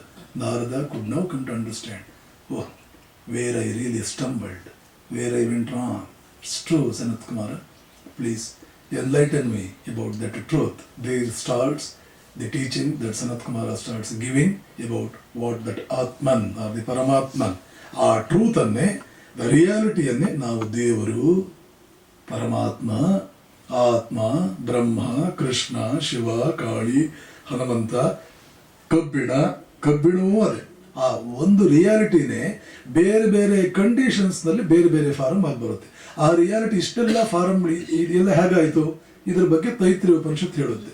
ಮೊದಲು ಆತ್ಮನ ರೂಪದಲ್ಲಿದ್ದಂತಹ reality ಆತ್ಮಾವ ಆಕಾಶ ಸಂಭೂತಃ, subtlest reality ಆಗಿದ್ದದು ಇಥೀರಿಯಲ್ ಫಾರಮ್ಗೆ ಬಂದ್ಬಿಡ್ತು, ಆಕಾಶವಾಯಿತು, ಇಥೀರಿಯಲ್ farm. ಆಕಾಶಾತ್ ವಾಯು, ಆ ಇಥೀರಿಯಲ್ ಫಾರಮ್ನಲ್ಲಿ ಇದ್ದದ್ದು ಆಮೇಲೆ ಮೆತ್ತಗೆ ಗಾಳಿ ಆಯಿತು. See how fine is that modification, the transformation. ಆತ್ಮಾವ ಆಕಾಶ, more or less this sound says big bang theory. This is the essence of Big Bang theory. You can say Big Bang theory is a rough derivative, a vague reflection of how creation has been described in Taittiriya Upanishad. A much elaborate description you can come across in Nasadiya Sukta and all those things, which of course have nothing to do with today's subject. ಸುಮ್ಮನೆ ಒಂದು form ಕೊಡ್ಬೇಕು ನಿಮಗೆ ಅಂದರೆ, ಅಷ್ಟು ಸೂಕ್ಷ್ಮವಾಗಿರ್ತಕ್ಕಂಥ ಆತ್ಮ, ಆತ್ಮಾವ ಆಕಾಶ ಸಂಭೂತಃ, ಆಕಾಶಾದ್ ವಾಯು, ವಾಯು ಅಗ್ನಿ, ಅಗ್ನೇ ಆಪಹ, ಆ ವಾಯು ಆಗಿದ್ದು ಬೆಂಕಿ ಆಯಿತು, ಬೆಂಕಿ ನೀರಾಯಿತು, ನೀರಿದ್ದದ್ದು ಮಣ್ಣಾಯಿತು, ಅದ್ಭ್ಯ ಪೃಥಿವಿ, ಪೃಥಿವಿಯಾಂ ಓಷಧಯ, ಮಣ್ಣಿದ್ದು ಪ್ಲಾಂಟ್ ಕಿಂಗ್ಡಮ್ ಆಯಿತು, ಓಷಧೇಭ್ಯ ಅನ್ನಂ, ಆ ಪ್ಲಾಂಟ್ ಕಿಂಗ್ಡಮ್ ಇಂದ ಅನಿಮಲ್ ಕಿಂಗ್ಡಮ್ ಆಯಿತು, ಅನ್ನಾತ್ ಪುರುಷ, ಅನಿಮಲ್ ಕಿಂಗ್ಡಮ್ ಇಂದ ಮನುಷ್ಯನಾದ. C so beautiful. ಇದಕ್ಕಿಂತ ಒಳ್ಳೆ ನಾವು ಎವಲ್ಯೂಷನ್ ಕಾನ್ಸೆಪ್ಟ್ ಕೊಡೋಕೆ ಆಗಿಲ್ಲ. ಇದನ್ನ ಭಾರತೀಯರು 10,000 ವರ್ಷಗಳ ಹಿಂದೆನೆ ಓದಿದವರು. ನಮ್ಮ ಸಂಸ್ಕೃತಿಯಲ್ಲಿ ಎವಲ್ಯೂಷನ್ ಥಿಯರಿ ಇದೆ, ಅದು ಹೀಗೆ ಹಾಗೆ ಅಂತೆಲ್ಲ ಹೇಳಿ ಜಗತ್ತಿಗೆಲ್ಲ ಒಂದು ಡಂಗೂರ ಹಾಕಿದ್ದಿದ್ರೆ ಡಾರ್ವಿನ್ ಬೆಬ್ಬೆ ಅಂತ ಕಂಡುಬಿಟ್ಕೊಂಡು ಕೂತ್ಕೋಬೇಕಾಗಿತ್ತು. ಆದರೆ ಈಗ ಕ್ರೆಡಿಟ್ ಎಲ್ಲ ಡಾರ್ವಿನ್ ಕೊಟ್ಟಾಯ್ತು. ಸಂಶೋಧನೆ ಮಾಡೋದೆಲ್ಲ ನಮ್ಮವರು, ಕ್ರೆಡಿಟ್ ಇನ್ಯಾರು ತಗೊಂಡು ಹೋಗೋದು. ಬೋಧಾಯನ ಈ square on the hypotenuse of a triangle is equal to sum of the squares on the other two sides. Baudhayana ಅದನ್ನು ಹೇಳಿದ 1300 BC, ಪೈಥಾಗರಸ್ ಕ್ರೆಡಿಟ್ ತಗೊಂಡ. ಶಂಕರಾಚಾರ್ಯರು 18-20 ವರ್ಷದ ಹುಡುಗ ಅನ್ಸರ್ಟನಿಟಿ ಪ್ರಿನ್ಸಿಪಲ್ ಬಗ್ಗೆ ಮಾತನಾಡಿದರು. ಯಾವ ವಸ್ತುವಿನಿಂದ ಈ ಪ್ರಪಂಚ ಆಗಿದೆ, ಸ್ಥಿತಿಗತಿಯೋಪಿ ಏಕತ್ರ ಅಸಂಭವಾತ್. ದಿ ಸ್ಥಿತಿ ಅಂಡ್ ದಿ ಗತಿ of the building material of the universe cannot be simultaneously known. Typically a Sanskrit version of the uncertainty principle. You can't know both the mass or the position and the detail of the movement of electron at the same time. If you know one, the other one is evasive. That's what Shankara very clearly meant when he said sthiti gati, ಎರಡನ್ನು ಸೇರಿಸಿ ಸ್ಥಿತಿ ಗತಿಯೋಪಿ ಏಕತ್ರ ಅಸಂಭವಾತ್. ಒಮ್ಮೆಲೆ ತಿಳ್ಕೊಳ್ಳೋದಕ್ಕೆ ಅಸಂಭವ. ಈ ಬೆಪ್ತ ಕಡಿಗಳು ಭಾರತೀಯರು ಏನು ತಿಳ್ಕೊಂಡಿಲ್ಲ, ಊಟ ಮಾಡೋ ತಿಳ್ಕೊಂಡ್ರು, ಇದರ ಕ್ರೆಡಿಟ್ ಇನ್ಯಾರಿಗೂ ಆಯಿತು. Agastya Kumbhasambhava, Agastya test tube baby, ಅಮರಕೋಶದಲ್ಲಿ ಬರುತ್ತೆ. Agastya test tube baby. Test tube concept ಗೊತ್ತಿಲ್ಲ, ಟೆಸ್ಟ್ ಟ್ಯೂಬ್ ಬೇಬಿ ಬರುತ್ತಾ? ಅದನ್ನು ಏನು ಅದ್ರ ಬಗ್ಗೆ never worked up on those wonderful things. ಅದು ಇನ್ಯಾರೋ ಒಬ್ಬ ಇಂಗ್ಲಿಷ್ ಒಬ್ಬ ಡಾಕ್ಟ್ರು ಅದ್ರ ಬಗ್ಗೆ ಒಂದು ಕ್ರೆಡಿಟ್ ತಗೊಂಡೆ. ಭಾರತೀಯರಿಗೆ ಹೇಳಿದ್ನಲ್ಲ, ಕುಂಭಕರ್ಣ ಗೋತ್ರ, ಬಕಾಸುರ ಗೋತ್ರ, ನಿದ್ದೆ ಗೋತ್ರ, ಊಟದ ಗೋತ್ರ, ಬೋಂಡ ಗೋತ್ರ, ಇನ್ಯಾವುದೋ ಒಂದು ಗೋತ್ರ, ಈ ಗೋತ್ರಕ್ಕೆ ಸೇರಿ ಏನೂ ಆಗೋದಿಲ್ಲ ಇವ್ರ ಕೈನಲ್ಲಿ. ಈ ಥರದ್ದು racial feature. How many times I feel the ಅಗೋನಿ that because of the foolishness on the part of these people, how much the race has been losing. Even today, they have not opened up their eyes, they are not prepared to learn lessons. Even today, even now also, they are steeped in the same ignorance. They have learned somehow to enjoy their ignorance, to enjoy their limitations. Once you start enjoying the limitations and miseries, where is the way out of misery? Where from you get that prompting to go out of the misery? God alone should save us. ಅದಕ್ಕೆ Russians ಹೇಳಿದ್ರಂತೆ, ಮೊದಲು ದೇವರನ್ನು ನಾವು ನಂಬ್ತಾ ಇರಲಿಲ್ಲ, India ದೇಶ ಬದುಕಿರೋದು ನೋಡಿ ದೇವರು ಇರಲೇಬೇಕು ಅನ್ನೋ ಕನ್ಕ್ಲೂಷನ್ ಬಂದಿದೆ. ದೇವರು ಇರಲೇಬೇಕು, ಇಲ್ಲದೆ ಹೋದ್ರೆ ಬದುಕುತ್ತಾ ಹೇಗಾದ್ರೆ ಈ ಒಂದು ದೇಶ? ಇಷ್ಟು ಅಧ್ವಾನವಾಗಿ ಬದುಕ್ತಾ ಇದ್ರು ಒಂದು ದೇಶ ಉಳಿಯೋದಕ್ಕೆ ಸಾಧ್ಯ ಇದೆಯಾ? ದೇವರು ಇದಾನೆ ಅಷ್ಟೇ ಅಲ್ಲ, ಇಂಡಿಯನ್ ಗೌರ್ಮೆಂಟ್ ನಡೀತಾ ಇರೋದೇ ದೇವರಿಂದ, ಅವನೇ ನಡೆಸ್ತಾ ಇರಬೇಕು ಅಂತ ಅನ್ಕೊಂಡ್ರು. They are different things but very relevant. So ದೇವರು ಏನು ತಿಳ್ಕೊಳ್ಬೇಕು? ಓ ಮನುಷ್ಯ, ಇವತ್ತು ನೀನು ಏನಾಗಿದ್ದೀಯೋ ಅದು ಕೂಡ ದೇವರೇನೆ. ಕಬ್ಬಿಣ, ನೀನು ಏನಾಗಿದ್ದೀಯೋ ನೀನು ಕೂಡ ದೇವರೇನೆ. ಅಮೀಬಾ, ನೀನು ಏನಾಗಿದ್ದೀಯೋ ಅದು ಕೂಡ ದೇವರೇನೆ. ದೇವರು ಅಂದ್ರೆ ಏನು? Beyond which there is nothing. ಕಠೋಪನಿಷತ್ತಿನಲ್ಲಿ ದೇವರ ಮಹಿಮೆಯನ್ನು ಕುರಿತು ಯಮ ನಚಿಕೇತನಿಗೆ ಒಂದು ವಾಕ್ಯದಲ್ಲಿ ಹೇಳ್ತಾನೆ. ಏನದು?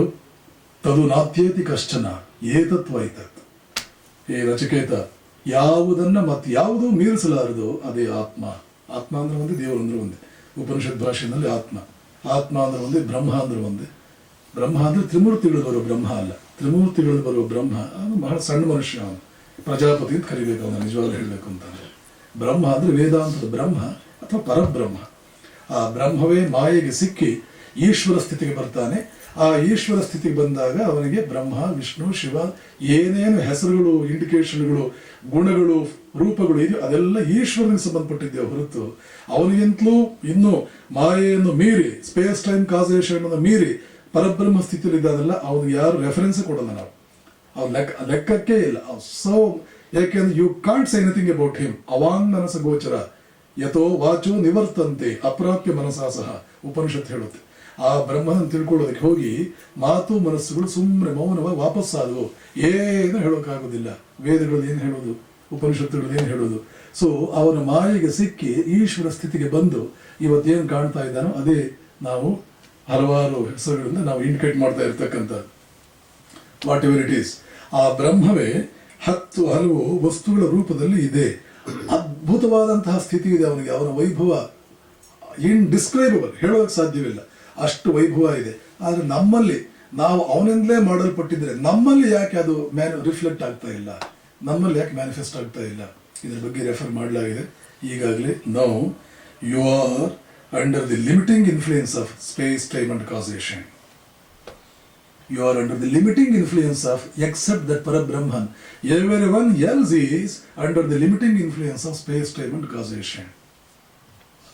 How to overcome? Yes, beautiful. Come out like that with a question. How to overcome that? Go beyond the limiting influence of space, time and causation. Go beyond. How to go beyond? This is how Vedanta takes you from one step to another gradually, to put you ultimately at the goal where you must position yourself to overcome all these imposed limitations. How to overcome the limitations of space, time and causation? Swami Vivekananda puts it so beautifully in one of the lectures he delivered in London. Under Jnana Yoga, those lectures are available in Jnana Yoga book, in Kannada, Complete Works of Vivekananda. It is the second chapter. Perhaps it is the second chapter in English too. If you can study the second chapter of Jnana Yoga book, which is a compilation of lectures delivered by Swami Vivekananda, almost you have come to know about the quintessence of whole philosophy in the world. Whether it is of Plato, Socrates, Stuart Mill or Spencer or Spinoza, whatever he may be, you have come to know the quintessence, that is the quintessential essence of all the philosophical thought in the whole world. Beautiful ಆಗಿ step by step ಕರ್ಕೊಂಡು ಬರ್ತಾರೆ. How to overcome the space, time and causation. ಇದ್ರ ಬಗ್ಗೆ ಸ್ವಲ್ಪ refer ಮಾಡ್ತಾನೆ ನಮ್ಮ what is the name of that Stephen Hawking's the history of time ಅಂತಲೂ mystery of time ಅಂತಲೂ ಒಂದು ಪುಸ್ತಕ ಬರೆದಿದ್ದಾನೆ. ಅದ್ರ ಬಗ್ಗೆ ಸ್ವಲ್ಪ ರೆಫರೆನ್ಸ್ ಮಾಡ್ತಾನೆ. How to limit time, how to handle time, ಏನೇನೋ ಸ್ವಲ್ಪ ಹೇಳ್ತಾನೆ. But he does not come and touch at the very root of the problem. ಇದೆಲ್ಲ ವೆಸ್ಟರ್ನರ್ಸ್ ಯಾವಾಗಲೂ ಹಾಕಿ they are experts in superficial things. ರೂಟ್ಗೆ ಎಂದಿಗೂ ಹೋಗಲ್ಲ. See, one example I will give you. When Niels Bohr considered the atomic model, there was a lacuna there itself. When the electron is moving around the nucleus, by virtue of its being subjected to that centripetal force from nucleus, it is supposed to have lost all its mass because it has to go against the pull of the nucleus, and there is no other way for that to overcome the pull. Its mass itself must be used, and therefore every electron must die after some time, having exhausted all its energy in the form of mass. Where is the explanation by Niels Bohr to account for this? Where is the explanation? Do you have it in your physics? Till today you don't have an explanation for that. That paved the way for quantum physics later. Somewhere something is lacking. If Bohr had explained very clearly, quantum physics would not have come.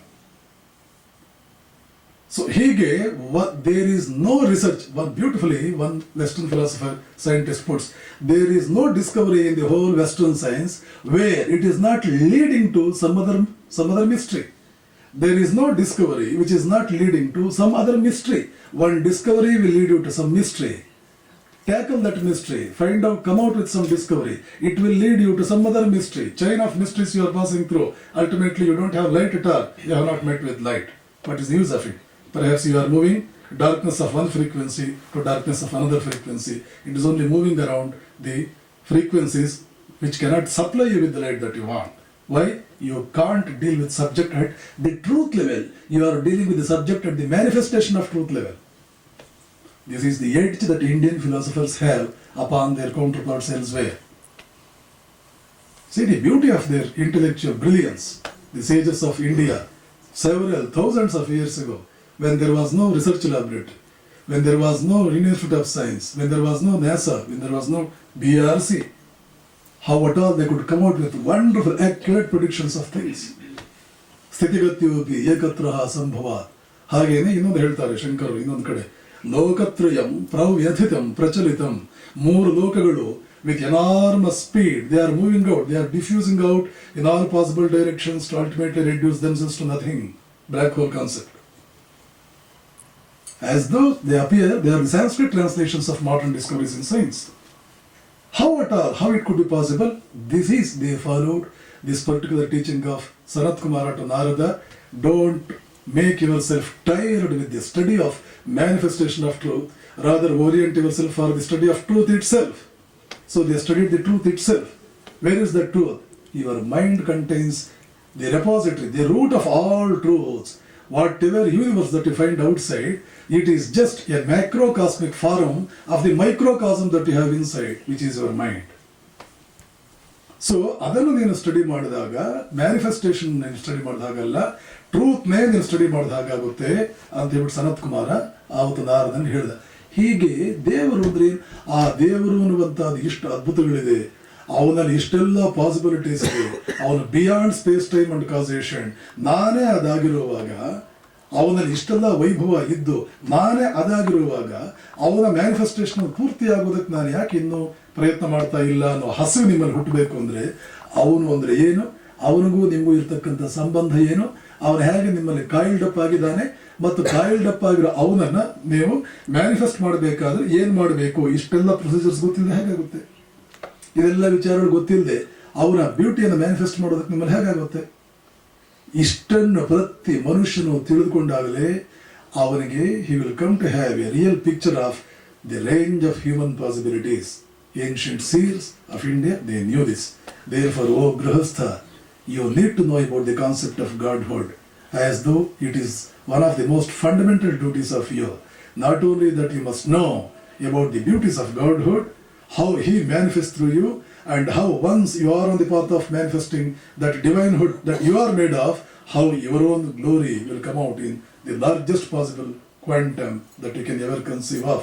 How you become a brilliant personality, how you become an outstanding personality once you start your journey along the lines of manifesting at least a little of the beauty and the grandeur of that Godhood. That hunger for development is ignited in every man when Indian seers described about the possibilities of God. Equally, when that Godhood is very much lodged inside the psycho-physical framework that man is.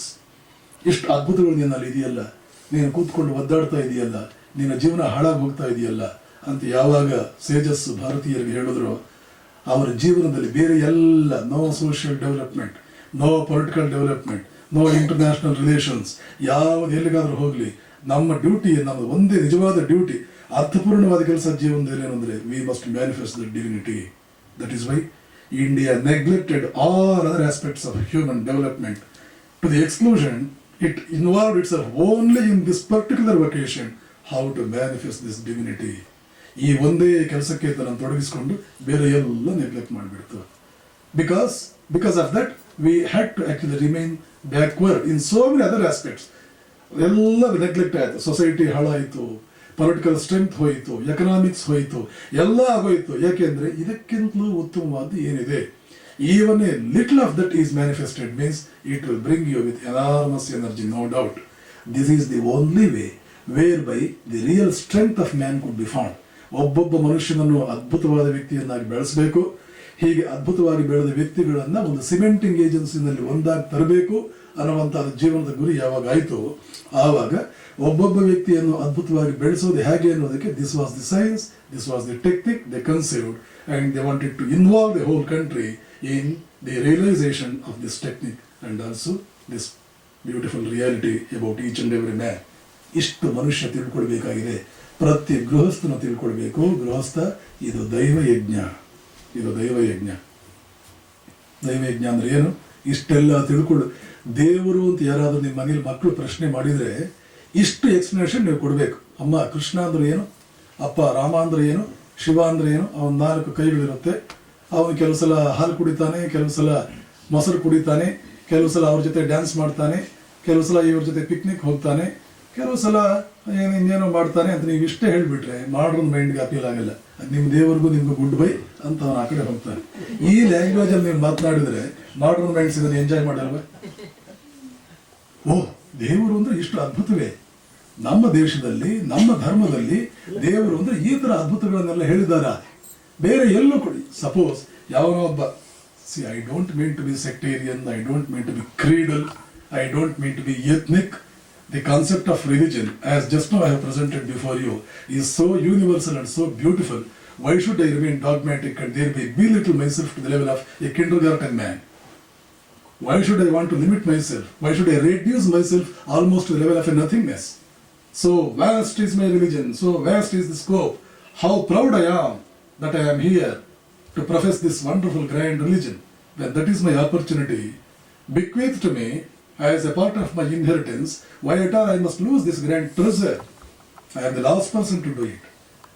ಆದರೆ ಒಬ್ಬ ಬೇರೆ ವ್ಯಕ್ತಿ from other background, like from a Bible background, from a Koranic background, from other background, when that ಈಗ ನಾವು ನೋಡ್ತೀವಿ ಅಮೆರಿಕದಲ್ಲಿ ಕೇಳಿದೆ ನಾನು, ಕ್ಯಾಲಿಫೋರ್ನಿಯಾ ಟೆಕ್ಸ್ಟ್ ಬುಕ್ಸು ಅವೆಲ್ಲ ಈ ಇನ್ವೇಡಿಂಗ್ ದಿ ಸೀಕ್ರೆಟ್ ಅಂತ ಪುಸ್ತಕ ನೋಡಿದೆ.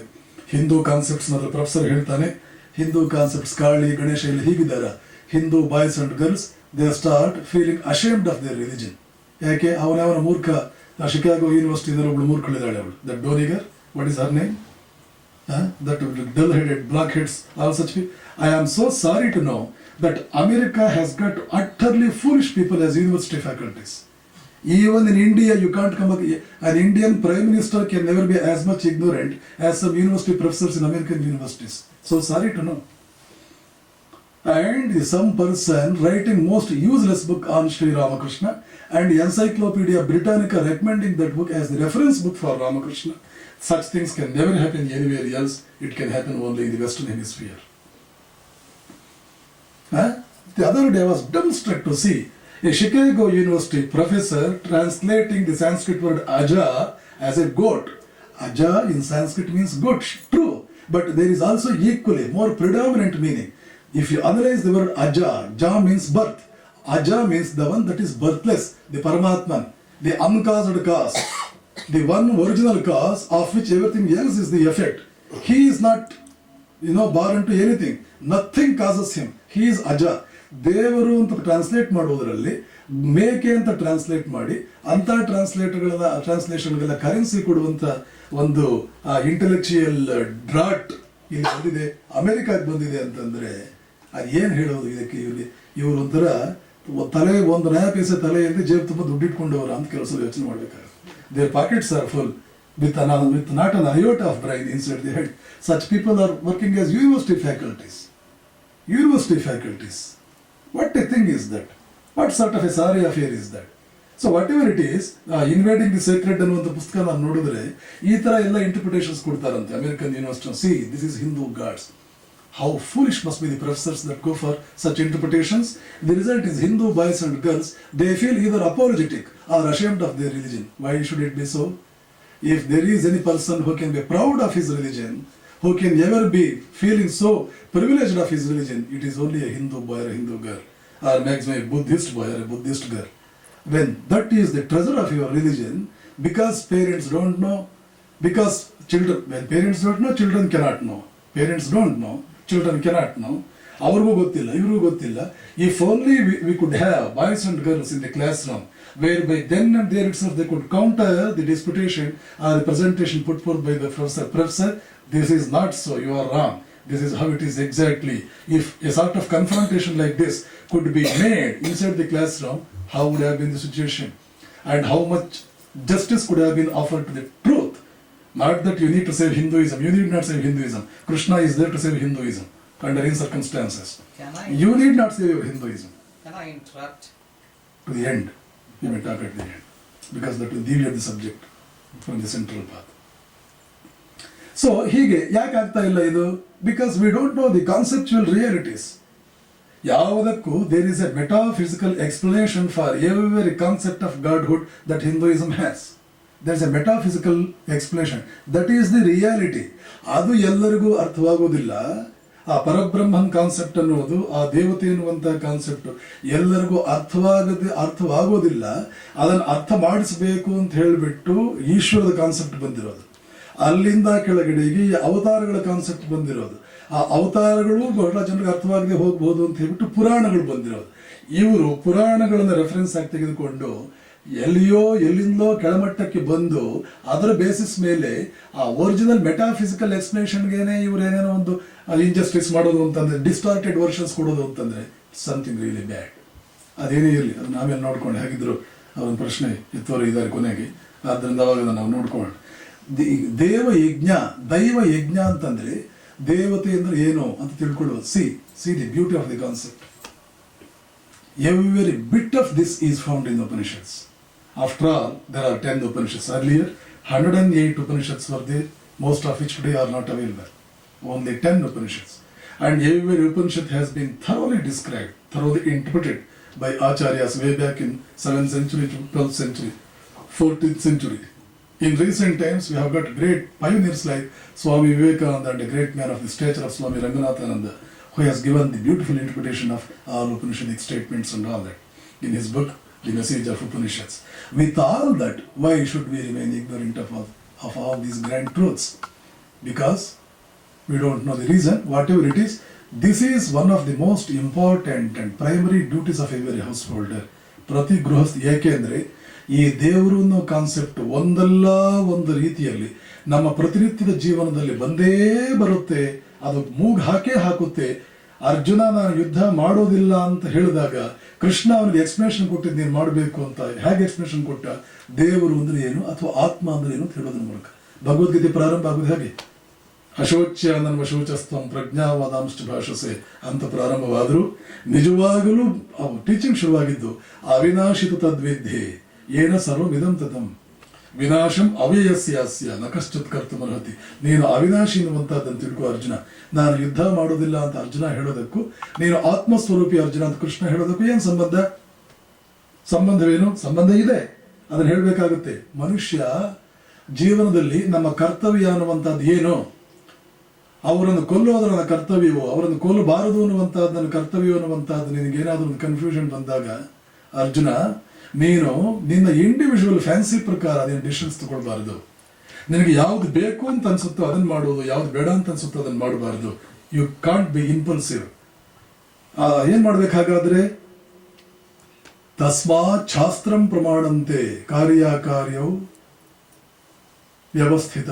18ನೇ ಅಧ್ಯಾಯದಲ್ಲಿ ಹೇಳ್ತಾನೆ, ಯಶ್ ಶಾಸ್ತ್ರ ವಿಧಿಂ ಉತ್ಸೃಜ್ಯ, ಶಾಸ್ತ್ರಗಳು ಏನು ಹೇಳುತ್ತೆ ಎನ್ನುವಂತಹದ್ದನ್ನು ಪಕ್ಕಕ್ಕಿಟ್ಟು ಯಶ್ ಶಾಸ್ತ್ರ ವಿಧಿಂ ಉತ್ಸೃಜ್ಯ ವರ್ತತೆ ಕಾಮಕಾರತಃ, ಶಾಸ್ತ್ರ ವಿಧಿಗಳನ್ನು ಪಕ್ಕಕ್ಕಿಟ್ಟು ತನಗೆ ಏನು ಬೇಕು ಆ ರೀತಿಯಲ್ಲಿ ವರ್ತನೆ ಮಾಡಿದ್ರೆ ವರ್ತತೆ ಕಾಮಕಾರತಃ, ನಮ್ಮ ಮನಸ್ಸಿನ ಬರುವ ಆಸೆಗಳು ತಕ್ಕಂತೆ ನಾವು ವರ್ತನೆ ಮಾಡಿದ್ರೆ ನಚ ಸಿದ್ಧಿಂ ಅವಾಪ್ನೋತಿ ನ ಸುಖಂ ನ ಪರಾಂಗತಿಂ.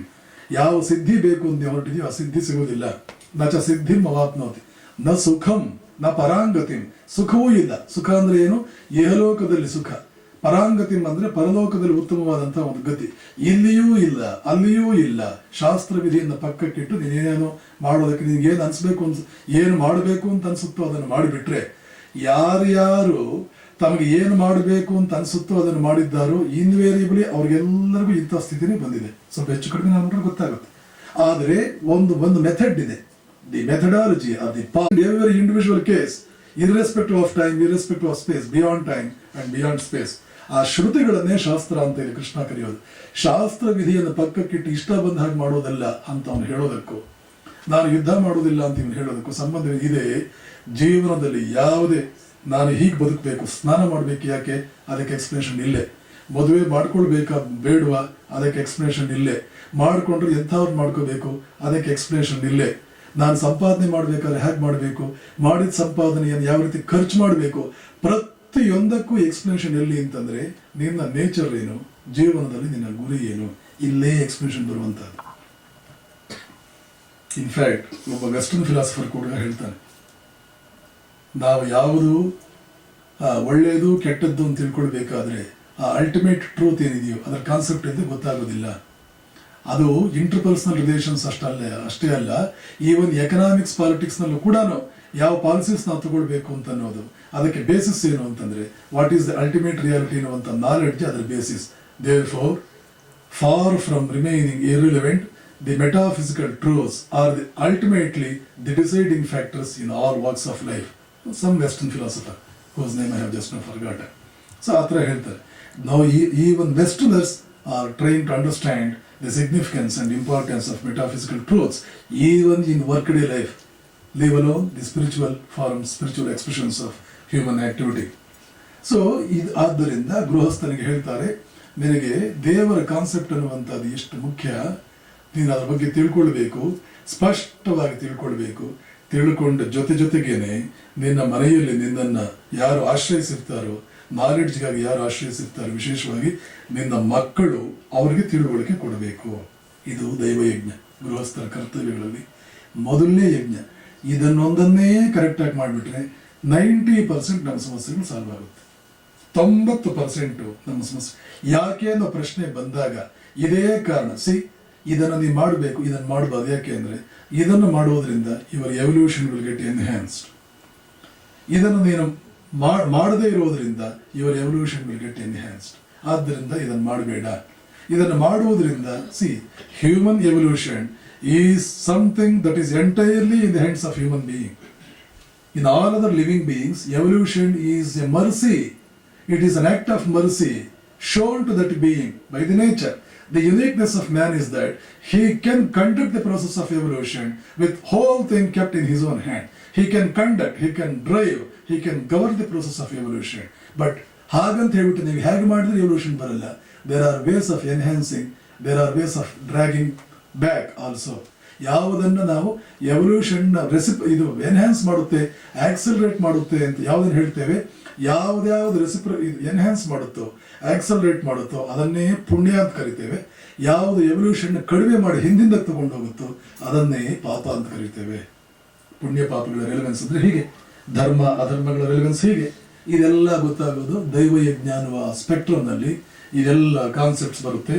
ಇದನ್ನು ನಾವು ತಿಳ್ಕೊಳ್ಬೇಕು, ಕ್ಲೀನ್ ಆಗಿ ಅದನ್ನೆಲ್ಲ ತಿಳಿಸಿ ಹೇಳಬೇಕು, ನಾವು ಅದನ್ನು ತಿಳ್ಕೊಳ್ಬೇಕು, ಅದನ್ನು ಪ್ರಾಕ್ಟೀಸ್ ತರಬೇಕು. ಇದು ದೈವಯಜ್ಞ. ಇನ್ನು ಋಷಿಯಜ್ಞ ಅಂದ್ರೆ ಇವುಗಳನ್ನು ರಿಯಲೈಸ್ ಮಾಡಿಕೊಳ್ಳೋದಕ್ಕೆ what are the practical forms, through what practices, what is the practice through which I can release all these truths. ಅದಕ್ಕೆ ಹಲವಾರು ನಿಮ್ಮ ಜೀವನದಲ್ಲಿ ಇದಿರಬೇಕು, ಜೀವನದಲ್ಲಿ ಅದಿರಬೇಕು, ಇದಿರಬಾರ್ದು. ವಿಶೇಷವಾಗಿ ಧರ್ಮಕ್ಕೆ ಸಂಬಂಧಪಟ್ಟಂತೆ ಹಲವಾರು ವಿಚಾರಗಳನ್ನು ಹೇಳಲಾಗುತ್ತೆ. ಹೇಳಿರುವುದನ್ನು ನಾವು ಕೇಳಿ ತಿಳ್ಕೊಳ್ಳೋದು ಬಹಳ ಕಷ್ಟ ಅಂತಲೇ ಆ ಧರ್ಮದಲ್ಲಿ ಯಾವ ವಿಚಾರಗಳನ್ನು ಹೇಳಿದಾರೋ ಅದನ್ನೇ ಜೀವನದಲ್ಲಿ ಅನುಸರಿಸಿದಂಥ ಎಕ್ಸಾಂಪಲ್ಸ್ ನಮ್ಮಲ್ಲಿ ಇವರೇ ನಮಗೆ ದೇವತಾ ಸ್ವರೂಪಿಗಳು, ಇವರೇ ನಮ್ಮ ಆದರ್ಶ ಪುರುಷರು ಅಂತ ಲಿಸ್ಟ್ ಮಾಡಲಾಗಿದೆ ನಮ್ಮ ಧರ್ಮದಲ್ಲಿ. ರಾಮ, ಕೃಷ್ಣ, ಎಲ್ಲ ಅವತಾರ ಪುರುಷರು ಆ ರೀತಿಯಲ್ಲಿ ಏನು ಮಾಡುವುದರಿಂದ ಈ ಗಾಡ್ಲಿನೆಸ್ ಅನ್ನೋದು ರಿಲೀಸ್ ಆಗುತ್ತೋ ಅದನ್ನು ಮಾಡಿದವರು, ಏನು ಮಾಡದೇ ಇರೋದ್ರಿಂದ ಒಳ್ಳೇದಾಗುತ್ತೋ ಅದನ್ನು ಮಾಡದೇ ಇರೋರು, ಅಂತಹ ವ್ಯಕ್ತಿಗಳನ್ನೇ ನಮ್ಮ ನಾಯಕರನ್ನಾಗಿ ಅವತಾರ ಪುರುಷನಾಗಿ ಇಟ್ಟಿದ್ದಾರೆ. ಆದ್ದರಿಂದ ರಾಮನ ಕಥೆ, ಕೃಷ್ಣನ ಕಥೆ, ರಾಮಕೃಷ್ಣರ ಕಥೆ, ಯಾವುದೇ ಮಹಾತ್ಮರ ಕಥೆ, ಸ್ವಾಮಿ ವಿವೇಕಾನಂದರ ಕಥೆ, ಧ್ರುವನ ಕಥೆ, ಪ್ರಹ್ಲಾದನ ಕಥೆ, ಹನುಮಂತನ ಕಥೆ, ಮೀರಾಬಾಯಿ, ಅಕ್ಕ ಮಹಾದೇವಿ, ಯಾವುದೇ ಮಹಾತ್ಮ, ವಿವೇಕಾನಂದ, ಆ ಮಹಾತ್ಮರ ಕಥೆಗಳನ್ನು ನಾವು ತಿಳಿದುಕೊಂಡು ಅದರಂತೆ ಜೀವನದಲ್ಲಿ ಅನುಸರಿಸುವುದಕ್ಕೆ ನಾವು ಹೋಗುವುದು, ಮಕ್ಕಳಿಗೂ ಅನುಸರಿಸುವಂತೆ ತಿಳಿಸಿ ಹೇಳುವುದು, ಅವರಿಗೆ ಒಂದು ಮೋಟಿವೇಶನ್ ಕ್ರಿಯೇಟ್ ಮಾಡುವುದು, ಇದು ಋಷಿಯಜ್ಞ. ಇವೆರಡೂ ಮಾಡುವುದರಿಂದ ಮನುಷ್ಯನಲ್ಲಿ ಒಂದು ಸ್ಪಷ್ಟವಾದ ಒಂದು ವಿಷನ್ ಬರುತ್ತೆ. ಜೀವನದಲ್ಲಿ ಫಿಲಾಸಫಿ ಏನು ಅಂತ ಗೊತ್ತಾಗುತ್ತೆ. ಆ ಫಿಲಾಸಫಿಗೆ ತಕ್ಕಂತೆ how to active my life's activities ಅಂತ, how I can order my activities in life, my conduct in life, how to regulate and order my conduct. Why I must conduct my life in this way because to ultimately reach that reality. ಇವೆರಡರಲ್ಲೂ you can build a strong individual every way. An individual will become a very strong man both in ethics. ಹಾಗೆ ಅಲ್ಲ, ಋಷಿಯಜ್ಞದಲ್ಲಿ ಎಲ್ಲ ಜ್ಞಾನಗಳನ್ನು ಅವನಿಗೆ ತಿಳಿಸ್ಕೊಡ್ಬೇಕು. ಇಲ್ಲಿ ಬರುತ್ತೆ ಆ ನಾರದನ ನಾಲೆಡ್ಜಿನ ಒಂದು relevance. ಇದನ್ನೆಲ್ಲ ತಿಳ್ಕೊಳ್ಬೇಕು. ಮ್ಯಾನಿಫೆಸ್ಟೆಡ್ ವರ್ಲ್ಡ್ ಅಂತ ಏನಿದೆಯೋ ಅದನ್ನ ಮನುಷ್ಯ ತಿಳ್ಕೊಳ್ಬೇಕು. ಅದನ್ನು ತಿಳ್ಕೊಳ್ಳೋದ್ರಿಂದ ಒಂದು ಸ್ವಲ್ಪ ಪ್ರಯೋಜನವಿದೆ. ಅದು ಶಾಂತಿ, ಸಂತೃಪ್ತಿ, ಮನುಷ್ಯನ ಜೀವನ ಸಾರ್ಥಕತೆಗೆ ಬೇಕಾದ ಕಂಡೀಷನ್ಸ್ ಕ್ರಿಯೇಟ್ ಮಾಡಿ. For example America, west, science, technology ಇವೆಲ್ಲ ಅದ್ಭುತಗಳು ಬಂದಿರೋದ್ರಿಂದ ಮನುಷ್ಯನಿಗೆ ಇವತ್ತು ಅಮೆರಿಕಾದಲ್ಲಿ ನೋಡೋ ನಮ್ಗೆ ಆಶ್ಚರ್ಯ ಆಗುತ್ತೆ. ಎಷ್ಟು ಫ್ರೀ ಟೈಮ್ ಇದೆ ಒಬ್ಬೊಬ್ಬರಿಗೂ, ಎಷ್ಟು ಫ್ರೀ ಟೈಮ್ ಇದೆ. ಚೆನ್ನಾಗಿ ಓದಿರ್ತಕ್ಕಂಥವ್ರು ಅಥವಾ ಇನ್ನೂ ಅದ್ಭುತವಾದ ಕೆಲಸಗಳನ್ನು ಮಾಡಬೇಕಾದವರು ಇಂಡಿಯಾದಲ್ಲಿ ಪಾಪ ಬೆಳಗ್ಗೆ 5 ಗಂಟೆಯಿಂದ ರಾತ್ರಿ 9 ಗಂಟೆವರೆಗೆ ಅಡುಗೆ ಮಾಡ್ತಾ ಕೂತ್ಕೋಬೇಕು. ಎಷ್ಟೆಲ್ಲ ಓದಿರ್ತಾರೆ, ಎಷ್ಟೆಲ್ಲ ಓದಿದ್ರೆ ಅರ್ಥವಾಗುತ್ತೆ ಅವರಿಗೆ, ಓದಿ ಆನಂದ ಪಡ್ತಾರೆ. ಓದಿ ಅರ್ಥವಾದ 4 ಜನರು ಉಪನ್ಯಾಸವನ್ನು ಮಾಡುವ ಸಾಮರ್ಥ್ಯ ಇದೆ ಎಷ್ಟೋ ಜನ ಹೌಸ್ ವೈಫ್ಗಳಿಗೆ. ಆದರೂ ಕೂಡ ಅಡುಗೆ ಮಾಡ್ತಾ ಕೊಡ್ತಿದ್ದಾರೆ. ಯಾಕೆ? ಆ ಟೆಕ್ನಾಲಜಿ ಅನ್ನುವಂಥದ್ದು, ಸೈನ್ಸ್ ಅನ್ನುವಂಥದ್ದು ಬಹುಶಃ ನಿಮಗೆ ಸಿಕ್ಕಿರುವಷ್ಟು ಮಟ್ಟಿಗೆ ಅವ್ರು ಸಿಕ್ಕಿಲ್ಲ. ಈ by studying the truth that is manifested or by studying the manifested world, ನಿಮಗೆ ಅದೇ ಸೈನ್ಸ್ ಅಂದ್ರೆ, ಅದೇ ಟೆಕ್ನಾಲಜಿ ಅಂದರೆ, you will have lots of opportunities created for the realising that inner reality. ಬೇರೆ ಎಲ್ಲದಕ್ಕಿಂತ ಹೆಚ್ಚಾಗಿ ಆ ಲಾಜಿಕಲ್ ಥಿಂಕಿಂಗ್ ಅನ್ನುವಂಥ ಫ್ಯಾಕಲ್ಟಿ ಡೆವಲಪ್ ಆಗುತ್ತೆ. ಫ್ರೀ ಟೈಮ್ ಬರುತ್ತೆ, ಎಷ್ಟೋ ಪ್ರಜ್ಞಾವಂತಿಕೆ ಬರುತ್ತೆ. ಸುತ್ತ ಗಲಾಟೆ, ಶಬ್ದ ಮಾಡ್ಕೊಂಡಿರಬಾರ್ದು ಅನ್ನುವಂಥದ್ದೆಲ್ಲ ಗೊತ್ತಾಗುತ್ತೆ. ಇಂಡಿಯಾದಲ್ಲಿ ಬೆಳಗ್ಗೆ 4 ಗಂಟೆಗೆ ಎದ್ರೆ ಬೆಳಗ್ಗೆ 8 ಗಂಟೆಯವರೆಗೆ ಮೈಕುಗಳ ಗಲಾಟೆ, ಮೈಕಾಸುರ ಅಂತ ಕರೀತಾರೆ ಇತ್ತೀಚೆಗೆ, ಮೈಕುಗಳ ಗಲಾಟೆ. ಬೆಳಗ್ಗೆ 8 ಗಂಟೆಯಿಂದ ಸಾಯಂಕಾಲ ರಾತ್ರಿ 10 ಗಂಟೆಯವರೆಗೆ ಬಸ್ಸುಗಳು, ಟ್ರಕ್ಗಳು, ಲಾರಿಗಳು ಇದ್ರ ಗಲಾಟೆ. ಸೈಲೆನ್ಸ್ ನಮ್ಗೆ ಸಿಗೋದು ಯಾವಾಗ ಅಂದ್ರೆ ರಾತ್ರಿ 11 ಗಂಟೆಯಿಂದ ಬೆಳಗಿನ ಜಾವ 4 ಗಂಟೆವರೆಗೆ. ಆವಾಗ ಏನು ಓದೋದು, ಏನು ಧ್ಯಾನ ಮಾಡೋದು? ಮಲ್ಕೊಳ್ಬೇಕಾದ ಸಮಯ, ಅದು ರೆಸ್ಟ್ ಮಾಡಬೇಕಾದ ಸಮಯ. ಆವಾಗ ಏನು ಓದೋದು?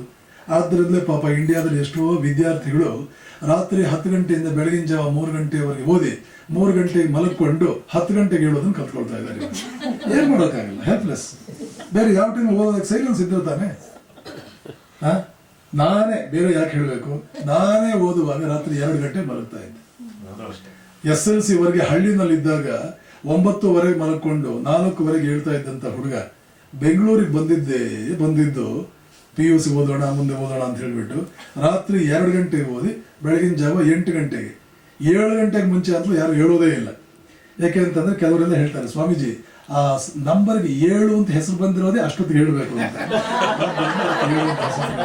ಅದಕ್ಕಿಂತ ಮುಂಚೆ ಹೇಳಬಾರದು. ಬಹಳ ಚೆನ್ನಾಗಿದೆ. ಹಾಗೋ ಅನುಕೂಲಕ್ಕೆ ಒಂದು ವೇದಾಂತ ತಗೊಂಡ್ಬಿಡ್ತಾರೆ, ಅನುಕೂಲ ವೇದಾಂತ ಅಂತ. ಬಹಳ ಅದ್ಭುತವಾಗಿ ಏನ್ ಮಾಡೋಕ್ಕಾಗುತ್ತೆ, ಗಲಾಟೆ.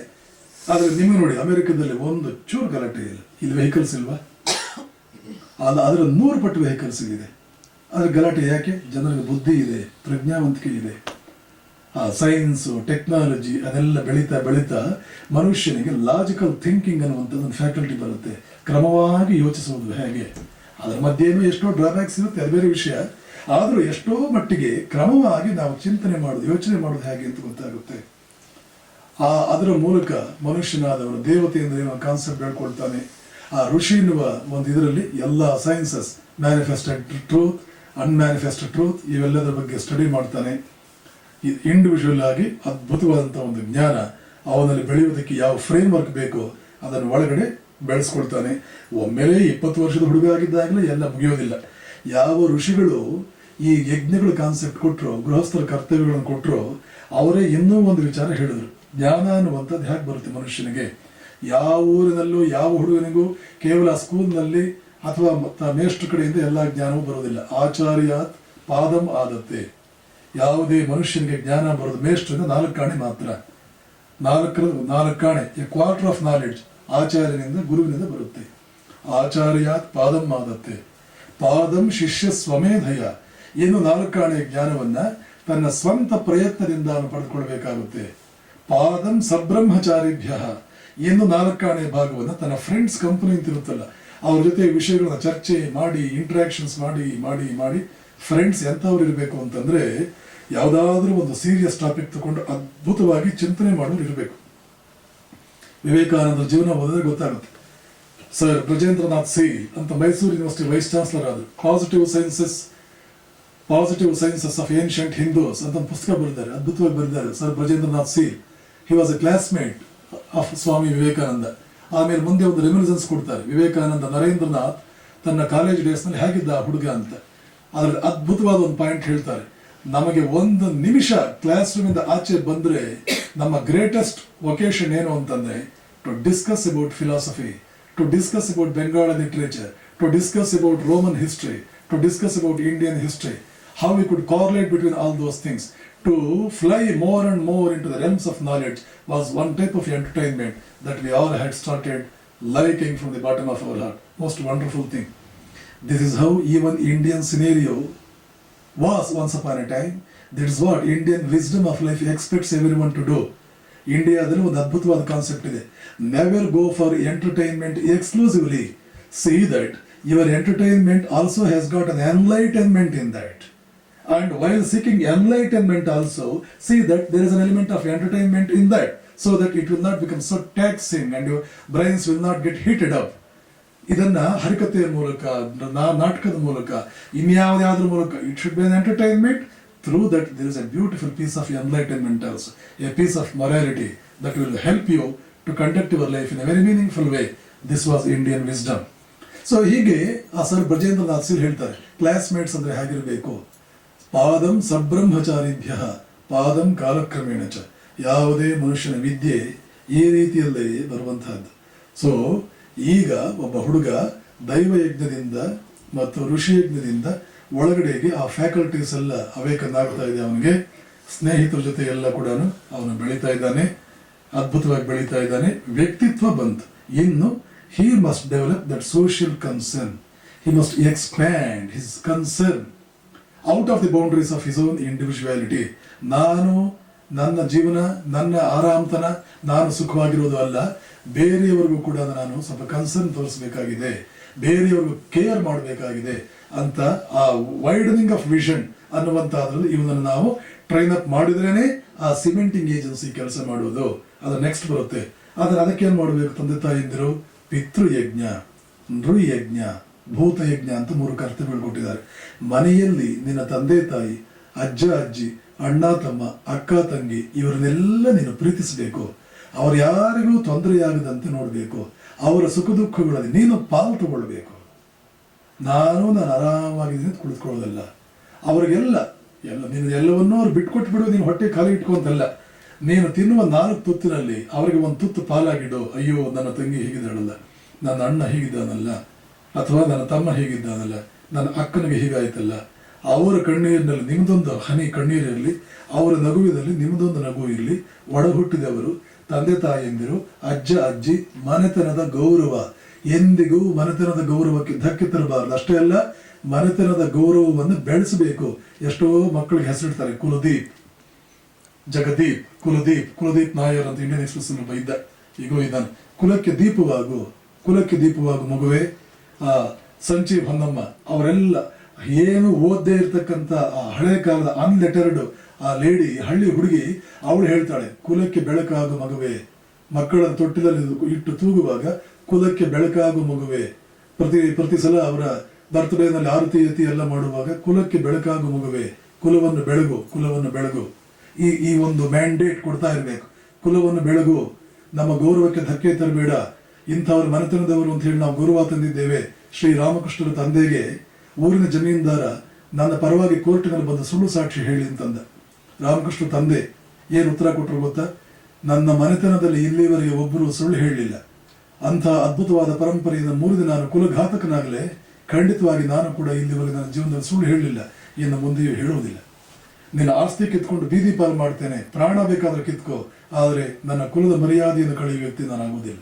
ಆಸ್ತಿ ಕಿತ್ಕೊಂಡ, ಉಟ್ಟ ಬಟ್ಟೆಯಲ್ಲಿ ಹೆಂಡತಿ ಮಕ್ಕಳನ್ನು ಇಟ್ಕೊಂಡು, ದೇವರ ಸಂಪುಟ ಒಂದು ಇಟ್ಕೊಂಡು ಬೀದಿಗೆ ಬಂದ, ಸ್ನೇಹಿತನ ಮನೆಯಲ್ಲಿ ಹೋಗಿ ಅವರ ದನದ ಕೊಟ್ಟಿಗೆ ನಾನು ಇಡೀ ಜೀವನ ಕಳೆದ, ಆದರೆ ಸುಳ್ಳು ಹೇಳಲಿಲ್ಲ.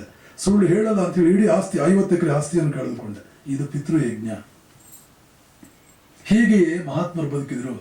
ಸ್ವಾಮಿ ವಿವೇಕಾನಂದರ ಮೇಲೆ ಅಮೆರಿಕದಲ್ಲಿ ಇನ್ನಿಲ್ಲದ ದೂರು, ವ್ಯಭಿಚಾರಿ, ಅವರ ಚಾರಿತ್ರ್ಯ ಕೆಟ್ಟು ಹೋಗಿದೆ ಅಂತೆಲ್ಲ ಈ ಕ್ರಿಶ್ಚಿಯನ್ರು, ಇಲ್ಲಿದ್ದಂಥ ಮಿಷನರಿಗಳು ಒಂದು ಕಥೆಗಳು ಕಟ್ಟಿದ್ರು. ವಿವೇಕಾನಂದರು ಶ್ರೀರಾಮಕೃಷ್ಣರು ಹೇಳ್ತಾ ಇದ್ರು, ಮಹಾಮಾಯೆ ಅವನ ಹತ್ತಿರ ಹೋಗೋದಕ್ಕೆ ಹೆದರ್ತಾಳೆ, ಅಷ್ಟು ಅದ್ಭುತ ವ್ಯಕ್ತಿ ಆದ. ಅವನ ತ್ಯಾಗ, ವೈರಾಗ್ಯ, ಅವನ ಕಾಮಕಾಂಚನ ತ್ಯಾಗಗಳು ಅಷ್ಟು ಅದ್ಭುತ. ಮಹಾಮಾಯೆ ಅವನ ಹತ್ತಿರ ಹೋಗೋದಕ್ಕೆ ಹೆದರ್ತಾಳೆ, ಅಷ್ಟು ಶಕ್ತಿ ಅವನಿಗೆ ಬಂದಿರೋದು ಅವಳ ಕೃಪೆಯಿಂದಲೇ. ಆದರೂ ತಾಯಿಯೇ ತನ್ನ ಮಗನ ಬೆಳವಣಿಗೆಯನ್ನು ಕಂಡು, ಅಯ್ಯೋ ನನ್ನ ಕಣ್ಣೇ ಇಲ್ಲಿ ದೃಷ್ಟಿಯಾಗುತ್ತೋ ಅಂತ ಕಣ್ಣು ಆ ಕಡೆ ತಿರುಗಿಸುವಂತೆ ಮಹಾಮಾಯೆ ನರೇಂದ್ರನ ಸ್ವಲ್ಪ ದೂರ ನಿಂತ್ಕೊಂಡೇ ನೋಡ್ತಾಳೆ, ಅವ್ರ ಹತ್ತಿರಕ್ಕೆ ಹೋಗೋದಕ್ಕೆ ಹೆದರ್ತಾಳೆ. ಇಂಥ ವ್ಯಕ್ತಿ ರಾಮಕೃಷ್ಣರು ಹೇಳಿದ್ರು, ಯಾರು ಸುಮ್ಮನೆ ಯಾರು ಹೇಳಿದ್ದ, ಅಂಥವರು ಚಾರಿತ್ರ್ಯ ಕೆಟ್ಟಿದ್ದಾರೆ ಅಂತ ಹೇಳ್ಬಿಟ್ಟು ಅಮೆರಿಕದಲ್ಲಿ ಅವ್ರ ಬಗ್ಗೆ ಇಲ್ಲದ ಸಲ್ಲದ ಅಪಪ್ರಚಾರ ಮಾಡಿದಾಗ, ಇಲ್ಲಿವರೆಗೆ ಗಂಡೆದೆ ವಜ್ರದ ಕಾಯ ಆಗಿದ್ದಂತಹ ವಿವೇಕಾನಂದರು ಈ ಸುದ್ದಿ ಕಿವಿಗೆ ಬಿದ್ದು ಅವರು ಅಳೋಕ್ ಶುರು ಮಾಡಿಬಿಡ್ತಾರೆ. ತಮ್ಮ ಸ್ನೇಹಿತರು ಶಿಷ್ಯರು ಕೇಳ್ತಾರೆ, ಸ್ವಾಮೀಜಿ ಯಾಕೆ ಅಳ್ತಾ ಇದ್ದೀರಿ? ಅದಕ್ಕೆ ಅವ್ರು ಕೂಡ ಉತ್ತರ ಏನು ಗೊತ್ತಾ, ದೂರದ ಕಲಕತ್ತೆಯಲ್ಲಿರ್ತಕ್ಕಂಥ ನನ್ನ ತಾಯಿ ಕಿವಿಗೆ ಈ ಸುದ್ದಿ ಬಂದ್ರೆ, ಈ ಸುದ್ದಿ ಬಿದ್ದರೆ ಎಷ್ಟು ನೋವು ಪಟ್ಟಾಳು ಅವಳು. ಕುಲಕ್ಕೆ ಅವಮರ್ಯಾದೆ ಮಾಡಿದೆ ಅಂತ ಅವಳು ನೋವು ಪಡೋದಿಲ್ವಾ? ನಾನು ಮನೆ ಬಿಟ್ಟಾಗ ಎಷ್ಟು ಬಡತನ ಇತ್ತು ಮನೆಯಲ್ಲಿ, ಆದರೂ ಕೂಡ ಹೋಗು, ಜಗತ್ತಿಗೆ ಬೆಳಕಾಗು, ನಮ್ಗೆ ಎಷ್ಟೇ ಕಷ್ಟ ಇರಲಿ, ನೀನು ಸನ್ಯಾಸಿಯಾಗು, ಜಗತ್ತಿನ ಹಿತ ಸಾಧಿಸು ಅಂತ ನನಗೆ ಆಶೀರ್ವಾದ ಮಾಡಿ ಕಳಿಸ್ಕೊಟ್ಲಲ್ಲ. ಹೀಗೆ ಆಶೀರ್ವಾದ ಮಾಡಿ ಕಳಿಸ್ಕೊಟ್ಟಂತ ನನ್ನ ತಾಯಿಗೆ ನಾನು ಇಂಥವನಾಗಿದ್ದೀನಿ ಅಂತ ಸುಳ್ಳು ಪ್ರಚಾರ ಕಿವಿಗೆ ನಾನು ಬಿದ್ದರೆ ಎಷ್ಟು ಬೇಜಾರು ಮಾಡ್ಕೊಳ್ತಾರೆ, ಕಣ್ಣು ನೀರೇ ಬಂದ್ಬಿಡ್ತಾರೆ, ಹತ್ತು ಬಿಡ್ತಾರೆ. ಇದು ನಮಗೆ ಒಂದು ದೊಡ್ಡ ಡಿಸಿಪ್ಲಿನಿಂಗ್ ಏಜೆನ್ಸಿ.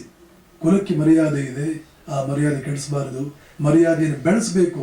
ಅಷ್ಟಿಲ್ಲ ಅಂದ್ರೆ ಅದಕ್ಕೆ ಅವಮಾನ ಮಾಡಬಾರದು. ಇದು ಒಂದು ಅಂಕುಶದಂತೆ, ಆನೆಗೆ ಒಂದು ಅಂಕುಶ ಇರುತ್ತಲ್ಲ ಹಾಗೆ ಅಂಕುಶದಂತೆ ಕೆಲಸ ಮಾಡಬೇಕು. ಮಕ್ಕಳನ್ನ ಇದರ ಟ್ರೈನಿಂಗ್ ಕೊಡಬೇಕು. ಕುಲದ ಮರ್ಯಾದೆ ಹಾಳು ಮಾಡಬೇಡ, ಪ್ರಾಣ ಹೋದ್ರೂ ಚಿಂತೆ ಇಲ್ಲ. ನನ್ನ ಸ್ನೇಹಿತ ಒಬ್ಬ ಯಾವುದೋ ಕೆಟ್ಟ ಕೆಲಸ ಮಾಡೋನಿದ್ದ, ತಾಯಿನ ಕೇಳ್ದ, ಕೆಟ್ಟ ಕೆಲಸ ಅಂತ ಅಲ್ಲ ಆದರೆ ಒಂದು ರೀತಿಯಲ್ಲಿ ಕೆಟ್ಟ ಕೆಲಸ. ತಾಯಿನ ಕೇಳ್ದ, ಅವ್ರ ತಾಯಿ ಹೇಳಿದ್ರು, ನೀನು ಸತ್ಯ ಅಂತ ಸುದ್ದಿ ಬಂದರೆ ನನಗೆ ಬೇಜಾರಾಗಲ್ಲ, ಆದರೆ ಈ ಕೆಲಸ ಮಾಡಿದ್ರೆ ನನಗೆ ಬೇಜಾರಾಗುತ್ತೆ. ನೀನು ಸತ್ಯ ಅಂತ ಸುದ್ದಿ ಬಂದರೆ ನನಗೇನು ಬೇಜಾರಾಗಲ್ಲ, ಬೇಕಾದ್ರೆ ಪ್ರಾಣ ತಗೋ, ಆದರೆ ಇದನ್ನು ಮಾಡಬೇಡ. ಎಷ್ಟು ತಾಯಂದಿರು, ಅನ್ಲೆಟರ್ಡ್ ತಾಯಂದಿರು ಇಂಥ ಉಪದೇಶಗಳನ್ನು ಕೊಡ್ತಾರೆ ಇಂಡಿಯಾದಲ್ಲಿ ಇವತ್ತಿಗೂ ಕೂಡ. ಮೊನ್ನೆನೋ ಹೇಳಿದೆ, ರಾಮಕೃಷ್ಣ ಹೆಗಡೆ ಅವರು CM ಆಗಿದ್ದಾಗ ಒಬ್ಬ ಎನರ್ಜಿ ಮಿನಿಸ್ಟರ್, ಅವ್ರು ಹೇಳಿದ್ದು ನಮಗೆ ಈ ಬಹಳ ಬಡವರು, ತಾಯಿ ಹೊಲದಲ್ಲಿ ಕೂಲಿ ಮಾಡಿ ಮಕ್ಕಳಿಗೆ ಎಜುಕೇಶನ್ ಮಾಡಿಸಿ ಮಗ ಒಬ್ಬ ಇಂಜಿನಿಯರ್ ಆದ. PWD ಕೆಲಸ ಸಿಕ್ತು. PWD ಅಂತಂದ್ರೆ ಇಂಡಿಯಾದಲ್ಲಿ ಎಂಥ ಡಿಪಾರ್ಟ್ಮೆಂಟ್ ಅಂತ ನಿಮ್ಗೆ ಗೊತ್ತಾ ನಿಮ್ಗೆ ಎಂಥ ಡಿಪಾರ್ಟ್ಮೆಂಟ್ ಅಂತ? ಇಬ್ಬರು ಸಿವಿಲ್ ಇಂಜಿನಿಯರ್ಸ್ ಇದ್ರಂತೆ. ಬಹಳ ದಿನಗಳಿಂದ ಅನ್ಎಂಪ್ಲಾಯ್ಮೆಂಟ್. ಅವ್ರಿಗೆ ಯಾರು ಸಿವಿಲ್ ಇಂಜಿನಿಯರ್ಸ್ ಇದ್ರೆ ಬೈಕೋಬೇಡಿ, ಇಂಡಿಯಾ ದೇಶದ ಕತೆ. ಸೊ ಬಹಳ ದಿನಗಳಿಂದ ಅನ್ಎಂಪ್ಲಾಯ್ಡ್ ಆಗಿದ್ದ. ಒಂದು ದಿನ ಇನ್ನೊಬ್ಬ ಫ್ರೆಂಡ್ ಮನೆಗೆ ಹೋದ. ನೋಡಿದ್ರೆ ದೊಡ್ಡ ಬಂಗಲೆ, ಬೆಳ್ಳಿ ತಟ್ಟೆ, ಬೆಳ್ಳಿ ನೋಟ, ಬೆಳ್ಳಿ ಚಮಚಗಳು, ಪುಣ್ಯಕ್ಕೆ ಉಪ್ಪಿಟ್ಟು ಬೆಳ್ಳಿಲಿ ಮಾಡಿರ್ಲಿಲ್ಲ, ಎಲ್ಲವೂ ಬೆಳ್ಳಿ. ಏನಯ್ಯ 10 ವರ್ಷಗಳ ಹಿಂದೆ ಬಡವನಾಗಿದ್ದೆ, ಏನಿದೆಲ್ಲ ಅಂತಂದ. ಅದ್ರ ಸೀಕ್ರೆಟ್ ಏನಿದ್ರು ಸೀಕ್ರೆಟ್ ತೋರಿಸ್ತೀನಿ ಬಾ ಅಂತ ಕರೆದ ಕಿಟಕಿ ಹತ್ರ. ನೋಡು ಅಲ್ಲೇನು ಕಾಣುತ್ತೆ, ಅದ ಆಲ್ಮಟ್ಟಿ ಡ್ಯಾಮ್ ತಾನೆ, ಅದು ನಾನು ಇಂಜಿನಿಯರ್, ಇದೆಲ್ಲ ಆಗಿದೆ ನೋಡು, ಅದು ನಾನೇ ಕಟ್ಟಿದ್ದು. ಅಷ್ಟು ಹೇಳಿ ಸುಮ್ಮನೆ ಆಗ್ಲಿಲ್ಲ, ಅದು ನಾನು ಕಟ್ಟಿದೆ ತಾನೆ 50% ಬಂಗಂಬಾಕ್ಕಂ. ಆಮೇಲೆ ಇವನು ಇನ್ನೊಂದು 10 ವರ್ಷ ಬಿಟ್ಕೊಂಡು ಅವನ ಫ್ರೆಂಡ್ ಮನೆಗೆ ಹೋದ. ಇದೇ ಪ್ರಶ್ನೆ ಕೇಳಿದ್ನಲ್ಲ, ಅವನ ಮನೆಗೆ ಹೋದ. ಅಲ್ಲಿ ಬಂಗಾರದ ತಟ್ಟೆ, ಇವನ ಫ್ರೆಂಡ್ ಅವನು, ಬಂಗಾರದ ಲೋಟ, ಬಂಗಾರದ ಚಮಚ, ಕಾಫಿ ಪುಣ್ಯಕ್ಕೆ ಬಂಗಾರದಾಗಿರ್ಲಿಲ್ಲ. ಏನೋ ನಮ್ಮನೆಗೆ ಬಂದು ಬೆಳ್ಳಿ ನೋಡಿ ಗಾಬರಿ ಆಗಿದ್ದೆ, ಇಲ್ಲಿ ನೀನು ಬಂಗಾರದ್ದೆಲ್ಲ ಮಾಡಿದ್ದೀಯಲ್ಲ, ಅದ್ರ ಸೀಕ್ರೆಟ್ ತೋರಿಸ್ತೀನಿ ಬಾ ಅಂತ ಕಿಟಕಿ ಹತ್ರ ಕರೆದ. ಅಲ್ಲಿ ನೋಡು, ಅಲ್ಲೊಂದು ಡ್ಯಾಮ್ ಕಾಣುತ್ತಲ್ಲ, ಇಲ್ವಲ್ಲ, ಯಾವ್ದು ಡ್ಯಾಮ್ ಇಲ್ವಲ್ಲ, ಸರಿಯಾಗಿ ನೋಡು, ಕಣ್ಣು ಹಿಡಿಸ್ಕೊಂಡು ನೋಡು, ಇಲ್ವಲ್ಲ ಅಂತಂದ. ಹೌದು ಅದಿಲ್ಲ, ಯಾಕಂದ್ರೆ 100% ನೋಡ್ರೆ ಅಲ್ಲಿ ಇರುತ್ತೆ. ಇದು PWD ಡಿಪಾರ್ಟ್ಮೆಂಟ್. ಈ ಮಿನಿಸ್ಟರ್ ಹೇಳಿದ್ರು, ನಮ್ಮ ಅಮ್ಮ ಕೂಲಿ ಮಾಡಿ ನಮ್ಮನ್ನು ಬೆಳೆಸಿದ್ರು, ನಮ್ಗೆ ಎಜುಕೇಶನ್ ಕೊಟ್ಟರು, ನನ್ನ ತಮ್ಮನಿಗೆ PWD ಕೆಲಸ ಸಿಕ್ತು. ಪಕ್ಕದ ಮನೆಯವ್ರು ಬಂದು ಹೇಳಿದ್ರು, ಏನಮ್ಮ ನಿನ್ನ ಮಗನಿಗೆ PWD ಕೆಲಸ, ಸಂಬಳವೇ ಅವನಿಗೆ ಪಗಾರೇ ಬೇಕಾಗಿಲ್ಲ, ಬೇಕಾದಷ್ಟು ದುಡ್ಡು, ಇನ್ನೇನು 1 ವರ್ಷಕ್ಕೆ ಒಂದೊಂದು ಮನೆ ನಿಮ್ಮ ಮನೆಯಲ್ಲಿ. ಅವ್ರ ಮುಂದೆ ಏನು ಹೇಳಿಲ್ಲ. ಅವ್ರು ಹೋದ್ಮೇಲೆ ಅವ್ರ ತಾಯಿ ಮಗನಿಗೆ ಹೇಳಿದ, ಹೌದೇನೋ ಹಾಗಿದೆಯೋ ನಿನ್ನ ಕೆಲಸ, ಎಲ್ಲರೂ ಮಾಡ್ತಾರೆ ಅಂದ್ರೆ ನಾನು ಯಾಕಮ್ಮ ಮಾಡ್ತೀನಿ ಅಂತ. ನಾನು ಯಾಕಮ್ಮ ಮಾಡ್ತೀನಿ ಅಂತಲ್ಲ, ಹಾಗೇನಾದರೂ ನೀನು ನಿನ್ನದಲ್ಲದ ಹಣಕ್ಕೆ ಇನ್ನೊಬ್ಬರ ಹಣಕ್ಕೆ 1 ಪೈಸೆಗೆ ನೀನೇನಾದ್ರೂ ಕೈ ಒಡ್ಡಿದೆ ಅಂತಂದ್ರೆ, ನಾನು ನಿನಗೆ ನನ್ನ ಎದೆ ಹಾಲು ಕೊಟ್ಟಿದ್ದೆ ನಾನು ಸಾಕಲಿಲ್ಲ, ನಿನಗೆ ವಿಷ ಕೊಟ್ಟು ಸಾಕಿದ್ದೇನೆ ಅನ್ಕೊಳ್ತೇನೆ ನಾನು. ನೀನೇನಾದ್ರೂ ಇನ್ನೊಬ್ಬರ ಹಣಕ್ಕೆ ಕೈ ಒಡ್ಡಿದೆ ಅಂದ್ರೆ ನಾನು ಪ್ರಾಣ ತಗೊಳ್ತೇನೆ. ನಿನಗೇನಾದ್ರೂ ದುಡ್ಡು ಬೇಕಾದ್ರೆ ಹೇಳು, ಕೈ ಕಾಲು ಗಟ್ಟಿಯಾಗಿದೆ, ಮತ್ತೆ ಇನ್ನೊಬ್ಬರ ಹೊಲಕ್ಕೆ ಹೋಗ್ತೇನೆ, ಅಲ್ಲಿ ದುಡಿತೇನೆ, ಬೆಳಗ್ಗೆಯಿಂದ ಸಾಯಂಕಾಲದವರೆಗೆ ಕೂಲಿ ಮಾಡಿ ನಿನಗೇನು ದುಡ್ಡು ಬೇಕೋ ಅಂತ ತಂದ್ಕೊಡ್ತೀನಿ. ನಿನ್ನದಲ್ಲದ ಹಣಕ್ಕೆ ಎಂದಾದ್ರೂ ಕೈ ಒಡ್ಡಿಯ. ಇದನ್ನು ಹೇಳಿದವಳು ಹೊಲದಲ್ಲಿ ಕೂಲಿ ಮಾಡ್ತಾ ಇದ್ದಂತ ಹೆಂಗಸು. ಯಾಕೆ? ಯಾವುದೋ ಒಂದು ರೂಪದಲ್ಲಿ ಆ ಪಿತೃಯಜ್ಞ, ಮನೆತನದ ಗೌರವವನ್ನು ನಾವು ಕಾಪಾಡಬೇಕು, ಕುಲದ ಮರ್ಯಾದೆಯನ್ನು ಬೀದಿ ಪಾಲು ಮಾಡಬಾರ್ದು. ಇದು ಯಾವುದೋ ಒಂದು ರೀತಿಯಲ್ಲಿ ಮನುಷ್ಯನನ್ನು ಇವತ್ತಿಗೂ ಕೂಡ ಭಾರತೀಯ ಸಂಸ್ಕೃತಿಯಲ್ಲಿ ಅವನಿಗೆ ಒಂದು ಅಂಕುಶದಂತೆ ಕೆಲಸ ಮಾಡ್ತಾ ಇದೆ. ಹೇಗೆ ಇದು ಉಪನಿಷತ್ತಿನ ಪ್ರವಚನ ಕೇಳಿರ್ಲಿಕ್ಕಿಲ್ಲ ಆಯಮ್ಮ. ಎಲ್ಲೋ ರಾಮನ ಕಥೆಯೋ, ಕೃಷ್ಣನ ಕಥೆಯೋ, ಬುದ್ಧನ ಕಥೆಯೋ, ರಾಮಕೃಷ್ಣರ ಕಥೆಯೋ, ದ್ರೌಪದಿ ಸೀತೆಯ ಕಥೆಯೋ, ಇನ್ಯಾವುದೋ ಸರಿ ಎಂ ವಿಶ್ವೇಶ್ವರಯ್ಯನವರು ಮೈಸೂರಿನ ದಿವಾನರನ್ನಾಗಿ ಮಾಡಬೇಕಾಗಿತ್ತು. ನಾಲ್ವಡಿ ಕೃಷ್ಣರಾಜ ಒಡೆಯರ್ ಹೇಳಿದ್ರು, ವಿಶ್ವೇಶ್ವರಯ್ಯನವರೇ ನಿಮ್ಮನ್ನು ದಿವಾನರನ್ನಾಗಿ ಮಾಡಿದ್ದೇನೆ. ಸರ್ ಈಗಲೇ ಬೇಡ, ದಯವಿಟ್ಟು ಮಹಾಸ್ವಾಮಿಗಳೇ, ನಾನು ಹೋಗಿ ನನ್ನ ತಾಯಿ ಹತ್ರ ಪರ್ಮಿಷನ್ ತೊಗೊಂಡ್ಬರ್ತೀನಿ. ತಾಯಿಗೆ ಹೋದ್ರು. ಅವರ ತಾಯಿ ಇವರನ್ನ ಅಡಿಗೆ ಮನೆಗೆ ಸೇರಿಸ್ತಿರ್ಲಿಲ್ಲ. ಯಾಕೆಂದ್ರೆ ಸಮುದ್ರ ದಾಟಿ ಬಂದಿದ್ರು. ಮನೆ ಒಳಗಡೆ ಎಲ್ಲ ಓಡಾಡೋಕೆ ಬಿಡ್ತಿದ್ರು. ಅಡಿಗೆ ಮನೆಗೆ ಬರಬೇಡ, ನೀನು ಮೈಲಿಗೆ ಆಗಿದೆಯಾ, ಹೆತ್ತ ಮಗ ಅಡಿಗೆ ಮನೆಗೆ ಬರಬೇಡ, ನೀನು ಮೈಲಿಗೆ. ನಾನು ಕೂಡ ಬಂದಿದ್ದೇನೆ, ನಿಮಗೇನು ಇಂಡೈರೆಕ್ಟ್ ಹೇಳ್ತಾ ಇದ್ದೇನೆ ಅಂತ. ಸ್ವಾಮೀಜಿ ಇಂಡೈರೆಕ್ಟ್ ಬಹಳ ಚುಚ್ತಾರೆ ಅಂತ ನಾನು ಒಂದು ಮಾತಿದೆ, ಇಂಡಿಯಾದಲ್ಲಿ ಇಂಡೈರೆಕ್ಟ್ ಆಗಿ ಚುಚ್ತಿರ್ತಾರೆ. ಅದಕ್ಕೆ ಇರಬಹುದು. ಆಮೇಲೆ ಎಷ್ಟು ಅಂದ್ಕೊಂಡಿದ್ದಾನೆ, ಬಹುಶಃ ಚುಚ್ತೀನಿ ಅಂತ ಕಾಣುತ್ತೆ, ಅದಕ್ಕೆ ನಾನು ದಿನಕ್ಕೆ 2 ಸಲ ಇನ್ಸುಲಿನ್ ತಗೋಬೇಕಾಗಿದೆ. ಅಷ್ಟಾದ್ರೂ ಕರ್ಮ ಮಾಡಿದ ಕರ್ಮ, ಉದ್ದೇಶ ಇರಲ್ಲ, ಒಂದ್ಸಲ ಬಂದ್ಬಿಡುತ್ತೆ. ಮೊದಲಿಂದ ಹಾಗೆ ಬಂತು ಏನ್ ಕಥೆಯೋ, whatever it is. Yes, ವಿಶ್ವೇಶ್ವರಯ್ಯನವರಿಗೆ ಒಳಗೆ ಸೇರಿಸಲಿಲ್ಲ.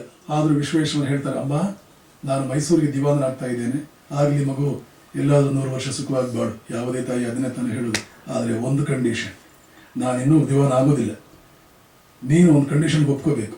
ನಾಳೆ ನೀನು ಬಂದು ಇವನು ನಮ್ಮ ಸಂಬಂಧಿಕ, ನಮ್ಮ ಬಂಧುಗಳು, ನಮ್ಮ ರಕ್ತ ಸಂಬಂಧ, ನಮ್ಮ ಬೀಗರು ಅಂತ ರೆಕಮೆಂಡೇಶನ್ ತಗೊಂಡು ನನ್ನ ಹತ್ರ ಯಾರನ್ನು ತಗೊಂಡು ಕರ್ಕೊಂಡು ಬರಬಾರದು. ನೀನು ಹಾಗೇನಾದ್ರೂ ಅವನ ನೌಕರಿ ಕೊಡಿಸು, ಇವನು ನೌಕರಿ ಕೊಡಿಸು ಅಂತ ಅವನ ಮೆರಿಟ್ ಇರಲಿ, ಯಾರಿಗೆ ಅರ್ಹತೆ ಇದೆಯೋ ಅವ್ರು, ನನ್ನ ಸಂಬಂಧ ಇರಲಿ, ಸಂಬಂಧ ಇಲ್ಲದೆ ಇರಲಿ, ಅವ್ರು ಸಿಗುತ್ತೆ.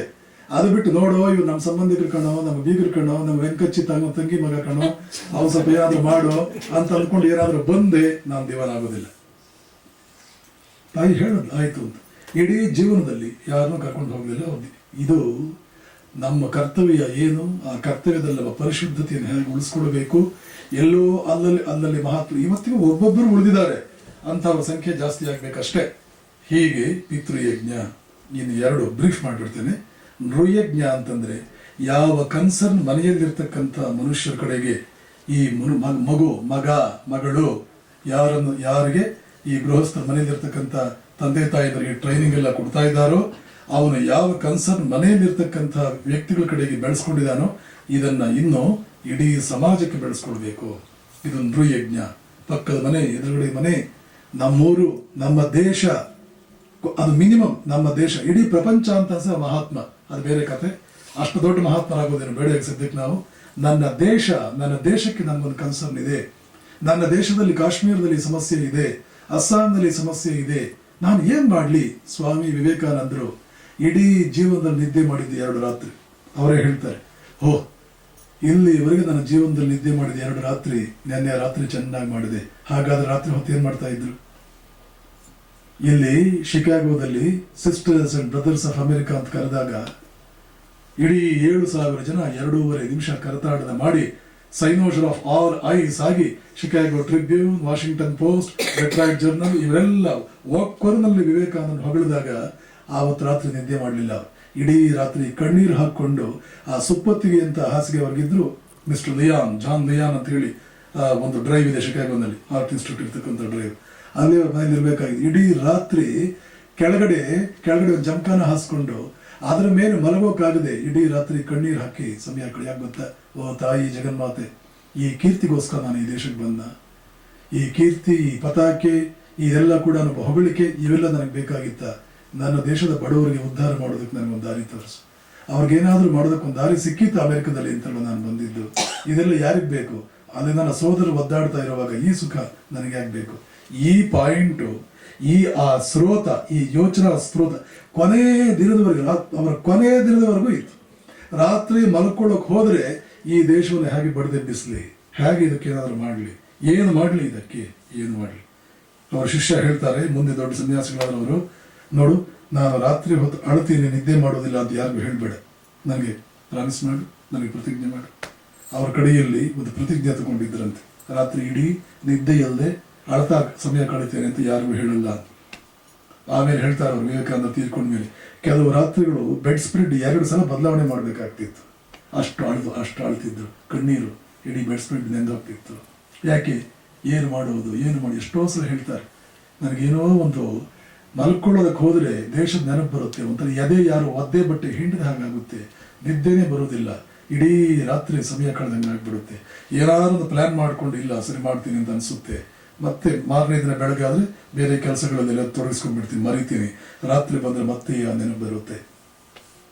ಇದನ್ನ ದೇವಸ್ಕರ್ ಅಂತ ಹೇಳಿ ಪಂಜಾಬಿಂದ ಬಂದಿದ್ದಂಥ ಒಬ್ಬ ಎಡಿಟರ್, ಒಂದು ನ್ಯೂಸ್ ಪೇಪರ್ ಎಡಿಟರ್ಗೆ ಹೇಳಿದ್ರು, ಈ ದೇಶದ ಒಂದು ಇದೇ ಏನಾದ್ರು ಮಾಡಬೇಕು, ನಾವು ಸುಮ್ಮನೆ ಕೂತ್ಕೊಂಡಿರೋಕ್ಕಾಗೋದಿಲ್ಲ, ಏನಾದರೂ ಮಾಡಬೇಕು, ಏನಾದರೂ ಮಾಡಬೇಕು, ಇದೊಂದು ನೃಯಜ್ಞ.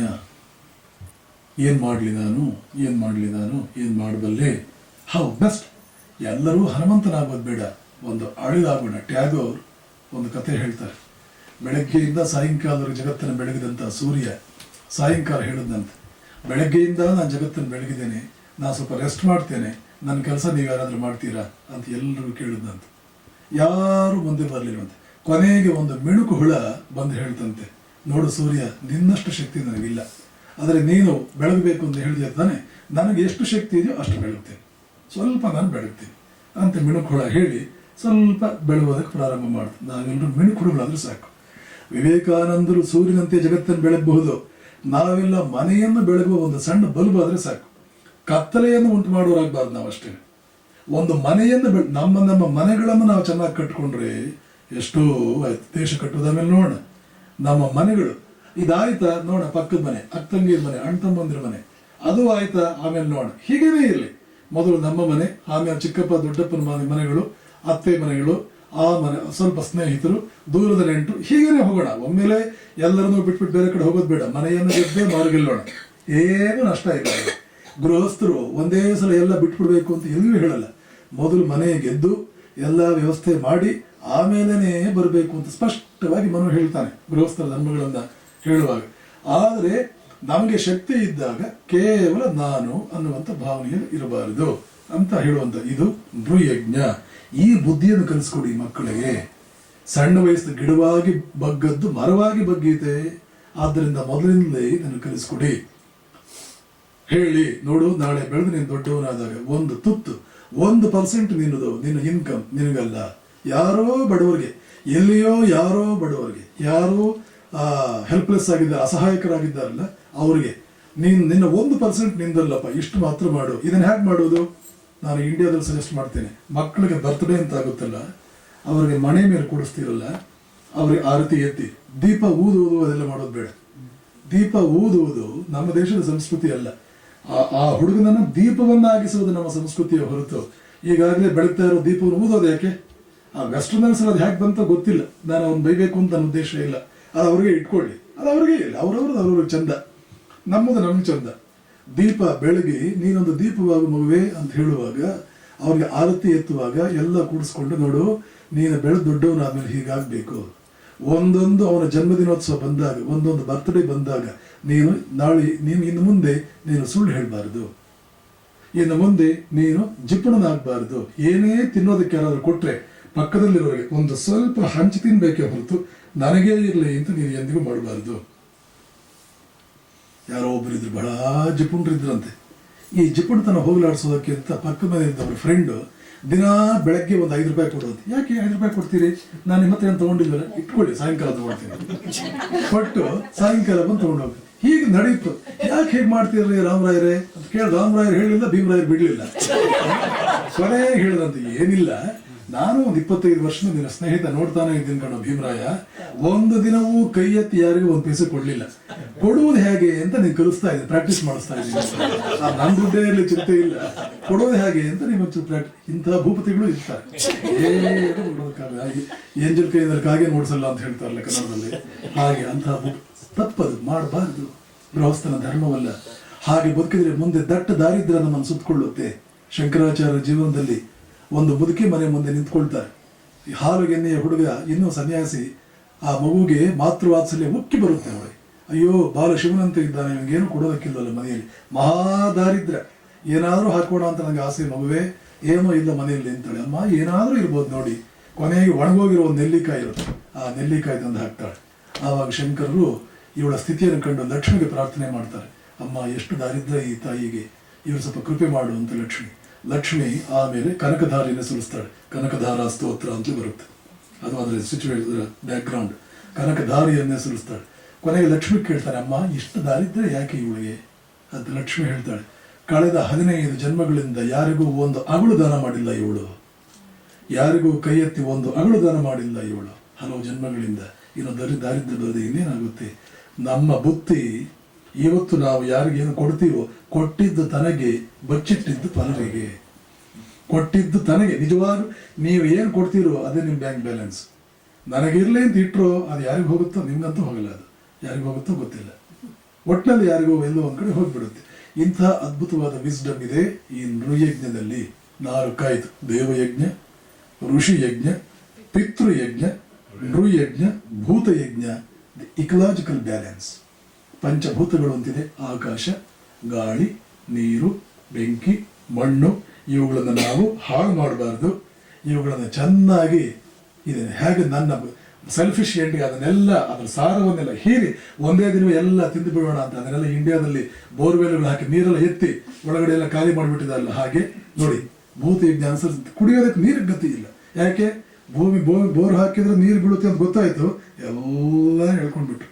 ದುಡ್ಡು ತೊಗೊಂಡ್ರು, ಬೆಳೆ ತಂದ್ರು, ದುಡ್ಡು ತೊಗೊಂಡ್ರು, ಚೆನ್ನಾಗಿ ಕುಡಿದ್ರು, ಹೆಂಡ ಕುಡಿದ್ರು, ಹಾಳು ಮಾಡ್ಕೊಂಡ್ರು, ಜೀವನ ಹಾಳು ಮಾಡ್ಕೊಂಡ್ರು, ಕೆಳಗಡೆ ನೀರು ಹೋಯ್ತು. ಅಮೆರಿಕದಲ್ಲಿ ಬೋರ್ ಹಾಕೋ ಹಾಗಿದೆಯೋ? ಬುದ್ಧಿ ಇದೆ ಇವರಿಗೆ, ಬೋರ್ ಹಾಕೋದಕ್ಕೆ ಬಿಡಲ್ಲ ಅಂತ ಕೇಳಿದೆ ನಾನು. You are not suppose to take water from inside. ಯಾಕೆ? They are sensible people.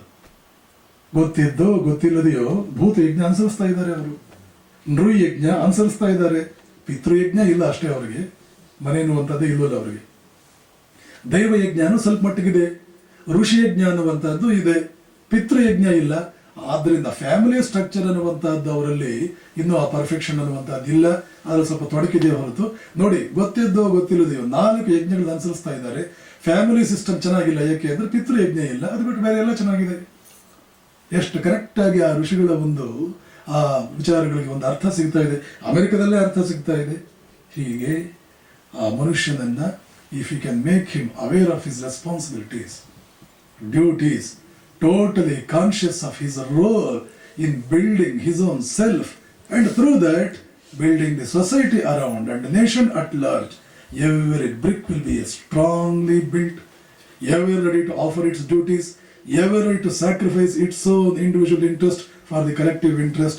Such a beautiful, strong, big brick it will be, and it will open up itself for cementing itself with other bricks also. What more do you need?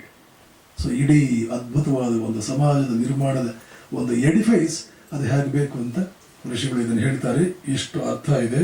ಕುರುವನ್ನೇವೇಹ ಕರ್ಮಾಣಿ ಜಿಜೀವಿಷೇತ್ ಶತಂ ಸಮಾಹ ಏವಂ ತ್ವಯಿ ನಾನ್ಯಥೇತೋಸ್ತಿ ನ ಕರ್ಮ ಲಿಪ್ಯತೆ ಅಂದರೆ, ಮಾಡಬೇಕಾದ ಕರ್ತವ್ಯಗಳನ್ನು ಮಾಡುತ್ತಾ ಗೃಹಸ್ಥನಾದವನು 100 ವರ್ಷ ಬದುಕೋದಕ್ಕೆ ಆಸೆ ಪಡಬೇಕು. ವೇದಾಂತದಲ್ಲಿ ಪೆಸ್ಸಿಮಿಸಮ್ ಇಲ್ಲ.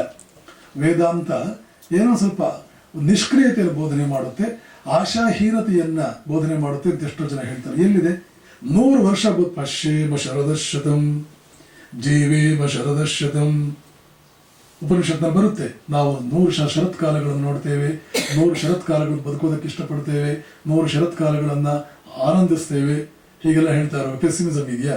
ಪೆಸ್ಸಿಮಿಸಮ್ ಇಲ್ವೇ ಇಲ್ಲ. ಏನೇನಿದೆಯೋ ಅದೆಲ್ಲ ಕೂಡ ಪಾಸಿಟಿವ್ ಒಂದು ಅಪ್ರೋಚ್ ಇಟ್ಕೊಂಡು, ಕೇವಲ ಇಹಕ್ಕೆ ಒತ್ತು ಕೊಟ್ಟು ಪರವನ್ನು ಮರೆಯೋದು, ಪರಕ್ಕೆ ಒತ್ತು ಕೊಟ್ಟು ಇಹವನ್ನು ಮರೆಯೋದು ಅಲ್ಲ, ಎರಡನ್ನೂ ಬ್ಯಾಲೆನ್ಸ್ ಮಾಡುವುದಕ್ಕೆ, ಪರವನ್ನು ನೋಡಿಕೊಳ್ಳುವುದಕ್ಕೆ ದೈವಯಜ್ಞ ಮತ್ತು ಋಷಿಯಜ್ಞ, ಪಿತೃಯಜ್ಞಗಳು ತನ್ನ ಮೂಲಕ ವ್ಯಕ್ತಿತ್ವವನ್ನು ಕಟ್ಟಿಕೊಳ್ಳೋದು, ಬೇರೆ ಯಜ್ಞಗಳ ಮೂಲಕ ಇಡೀ ಸಮಾಜದ ಸ್ವಾಸ್ಥ್ಯವನ್ನು ಕಾಪಾಡೋದು. ಇಷ್ಟು ಅದ್ಭುತವಾದ ಒಂದು ಚಿಂತನೆ ಇದು ಬಂದಿದೆಯಲ್ಲ, ಇಷ್ಟನ್ನು ನಾವು ಅನುಸರಿಸ್ಕೊಂಡ್ರೆ ಇದೇ ಶಾಸ್ತ್ರ, ಇದೇ ಶ್ರೀಕೃಷ್ಣ ಹೇಳಿದ್ದು. ತಸ್ಮಾತ್ ಶಾಸ್ತ್ರಾಣಿ ಕರ್ಮಾಣಿ ಯಶಾಸ್ತ್ರ ವಿಧಿಂ ಉತ್ಸೃಜ್ಯ ವರ್ತತೆ ಕಾಮಕಾರತಃ ಅರ್ಜುನ. ಯಾವಾಗ ಶಾಸ್ತ್ರ ವಿಧಿಯನ್ನು ಬಿಟ್ಟು ನಿನಗೆ ಬೇಕೆಂಬ ರೀತಿಯಲ್ಲಿ ಬದುಕೋದಕ್ಕೆ ಹೋಗ್ತೀಯೋ, ಯಶಾಸ್ತ್ರ ವಿಧಿಂ ಉತ್ಸೃಜ್ಯ ವರ್ತತೆ ಕಾಮಕಾರತಃ ನ ಸ ಸಿದ್ಧಿಂ ಅವಾಪ್ನೋತಿ ನ ಸುಖಂ ನ ಪರಾಂಗತಿಂ ತಸ್ಮಾತ್ ಶಾಸ್ತ್ರಂ ಪ್ರಮಾಣಂತೆ ಕಾರ್ಯ ಅಕಾರ್ಯ ವ್ಯವಸ್ಥಿತ.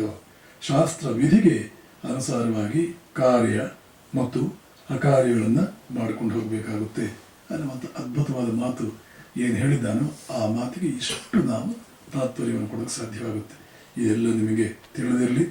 ಇದಕ್ಕೆ ತಕ್ಕಂತೆ ನಿಮ್ಮ ಜೀವನಗಳಲ್ಲಿ ವಿಶೇಷವಾಗಿ ನಿಮ್ಮ ಮಕ್ಕಳಿಗೆ ಒಂದು ಮಾರ್ಗದರ್ಶನ ತೋರಿಸೋ ಗೃಹಸ್ಥರ ಪರಮ ಪವಿತ್ರವಾದ ಕರ್ತವ್ಯ ಏನು ಅಂತಂದ್ರೆ ಶ್ರೇಷ್ಠ ಮಟ್ಟದ ಪುತ್ರಿಕಾ ರತ್ನರನ್ನ ಮನೆಯಲ್ಲಿ ನಿರ್ಮಾಣ ಮಾಡಿ ಸಮಾಜಕ್ಕೆ ಬಹುಮಾನವಾಗಿ ಕೊಡುವುದು, ಗಿಫ್ಟ್ ಮಾಡುವುದು. ನೋಡಿ, ನಾವು ಒಂದು ಪುತ್ರ ರತ್ನವನ್ನೇ ಕೊಡ್ತಾ ಇದ್ದೇವೆ ಸಮಾಜಕ್ಕೆ. ಅವರು ಬೆಳಗಲಿ ಈ ಸಮಾಜವನ್ನು. ಒಂದು ಪುತ್ರಿಕಾ ರತ್ನ ಸೀತೆ, ಒಂದು ಪುತ್ರಿಕಾ ರತ್ನ ಶಾರದಾದೇವಿ, ಒಂದು ಪುತ್ರಿಕಾ ರತ್ನ, ನೂರಾರು ಸಾವಿರಾರು ಅಂತಹ ಪುತ್ರಿಕಾ ರತ್ನಗಳು, ಪುತ್ರ ರತ್ನಗಳು, ಇಡೀ ಜಗತ್ತನ್ನೇ ಬೆಳಗಿದಂತಹ ಪುತ್ರ ರತ್ನಗಳು, ಪುತ್ರಿಕಾ ರತ್ನಗಳು ಭಾರತೀಯರ ತಾಯಂದಿರ ಒಡಲುಗಳಿಂದ ಬಂದಿದ್ದು. ಹೇಗೆ ಅಂತಂದ್ರೆ ಅವರಿಗೆ ಜೀವನದ ಕಲೆ ಗೊತ್ತಿತ್ತು, ಹೇಗೆ ಬೆಳೆಸಬೇಕು ಅನ್ನುವಂಥದ್ದು ಗೊತ್ತಿತ್ತು. ಯಾವುದಕ್ಕೂ ಆಳುಕದ ಅಂಚದ ವಿವೇಕಾನಂದರು ನನ್ನ ತಾಯಿ ಕಿವಿಗೆ ಸುದ್ದಿ ಬಿದ್ದರೆ ಏನು ಅಂದ್ಕೊಂಡಾಳು ಅಂತ ಯೋಚನೆ ಮಾಡಿರ್ಬೇಕಾದ್ರೆ ಹೇಗೆ ಬೆಳೆಸಬೇಕು ಆ ತಾಯಿ ಮಗುವಿನಲ್ಲಿ, ಎಷ್ಟು ಅಭಿಮಾನ ಇಟ್ಟಿರಬೇಕು ತನ್ನ ಬಗ್ಗೆ, ಎಷ್ಟು ಕೃತಜ್ಞತೆಯನ್ನು ತುಂಬಿರಬೇಕು ಆ ಮಗುವಿನಲ್ಲಿ, ಎಷ್ಟೆಲ್ಲ ಕೊಟ್ಟಿರಬೇಕು ಅವಳು ತನ್ನ ಮಗುವಿಗೆ. ಇದೆಲ್ಲ ಅರ್ಥ ಈ ಹಿನ್ನೆಲೆಯಲ್ಲಿ ಬರುತ್ತೆ.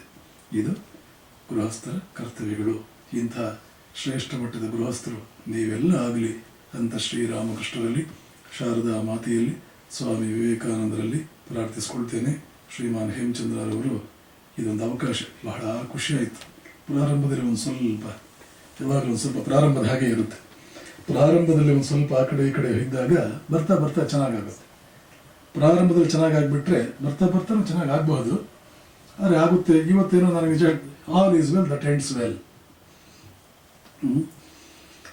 ಸೊ ಹೀಗೆ ಇಂಥ ಒಂದು ಉತ್ತಮವಾದಂಥ ಒಂದು ಗಂಭೀರವಾದ ಒಂದು ಸಭೆ ನಿರ್ಮಾಣವಾದರೆ ಹೇಳುವವರಿಗೂ ಏನೋ ಒಂದು ಅದ್ಭುತವಾದಂಥ ಒಂದು ಮೂಡ್, ಒಂದು ಮನಸ್ಸು ಅವರು ಹೇಳೋಣ, ಕೇಳುವವರಿಗೂ ಕೂಡ ಯಾವುದೇ ಒಂದು ಇಂಟ್ರಪ್ಷನ್ ಇಲ್ಲದೆ ಕೇಳುವಂತಹ ಒಂದು ಅದ್ಭುತವಾದಂಥ ಒಂದು ವಾತಾವರಣ. ದಿಸ್ ಇಸ್ ಟಿಪಿಕಲಿ ಉಪನಿಷತ್ ಅಂದರೆ ಇದೇ ಅರ್ಥ. ಗುರುವಿಗೆ ಹತ್ತಿರದಲ್ಲಿ ಕುಳಿತುಕೊಂಡು ಎಲ್ಲೋ ಒಂದು ಆರಣ್ಯಕಗಳು, ವೇದಗಳು 4 ಭಾಗ ಇದೆ: ಸಂಹಿತ, ಬ್ರಾಹ್ಮಣ, ಆರಣ್ಯಕ, ಉಪನಿಷತ್ತು. ಈ ಉಪನಿಷತ್ತು ಮತ್ತು ಆರಣ್ಯಕಗಳನ್ನು ಅರಣ್ಯದಲ್ಲಿ ಪಠನ ಮಾಡಬೇಕು, ಅಧ್ಯಯನ ಮಾಡಬೇಕು. ಏಕೆ ಅಂದರೆ ಬಹಳ ಕ್ಲೋಸ್ ಅಟೆನ್ಷನ್ ಬೇಕು, ಅದಕ್ಕೆ ಬಹಳ ಕ್ಲೋಸ್ ಅಟೆನ್ಷನ್ ಬೇಕು. ಸೊ ಹೀಗೆ ಆ ಥರದ ಒಂದು ಕ್ಲೋಸ್ ಅಟೆನ್ಷನ್ನಲ್ಲಿ ಎಲ್ಲವನ್ನು ನಾವು ಇಲ್ಲಿ ಚರ್ಚೆ ಮಾಡಿದ್ದೇವೆ. ಇದನ್ನೆಲ್ಲ ನಿಮ್ಮ ಜೀವನದಲ್ಲಿ ಅಳವಡಿಸಿಕೊಂಡು ಶ್ರೇಷ್ಠ ಮಟ್ಟದ ಗೃಹಸ್ಥ ಜೀವನ ನಿಮ್ಮದಾಗಲಿ ಅಂತ ಅವರಲ್ಲಿ ಮತ್ತೊಮ್ಮೆ ಪ್ರಾರ್ಥಿಸ್ಕೊಳ್ತೇನೆ. ಹೇಮಚಂದ್ರರವರು ಈ ಕಾರ್ಯಕ್ರಮ ವ್ಯವಸ್ಥೆ ಮಾಡಿ ಇಲ್ಲಿ ಒಂದು ಅವಕಾಶ ಕೊಟ್ಟಿದ್ದಕ್ಕೆ ಪರಮಾತ್ಮ ಅವರು ಒಳ್ಳೇದು ಮಾಡಲಿ ಅಂತ ಹೇಳಿ ನಾನು ಮಾತು ಮುಗಿಸ್ತೇನೆ. ಜಯ ರಾಮಕೃಷ್ಣ.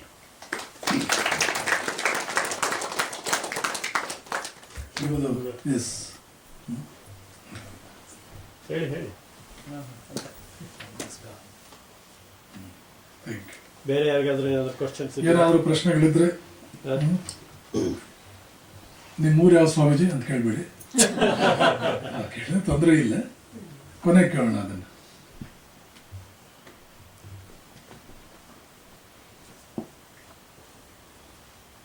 ಕೇಳಿ, ಏನಾದ್ರು ಪ್ರಶ್ನೆಗಳು?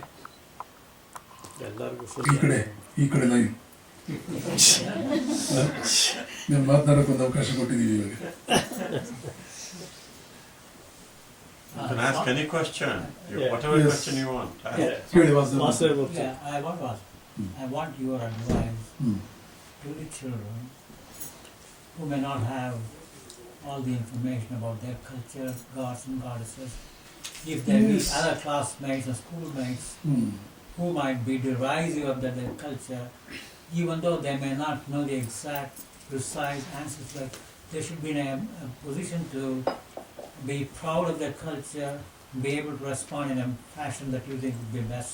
Yes, even Vivekananda, when he delivered his lectures in Chicago here, I think in the second or third lecture, he is known to have said, I am one of the proudest men ever born on this earth, and I trace my pride to my ancestry.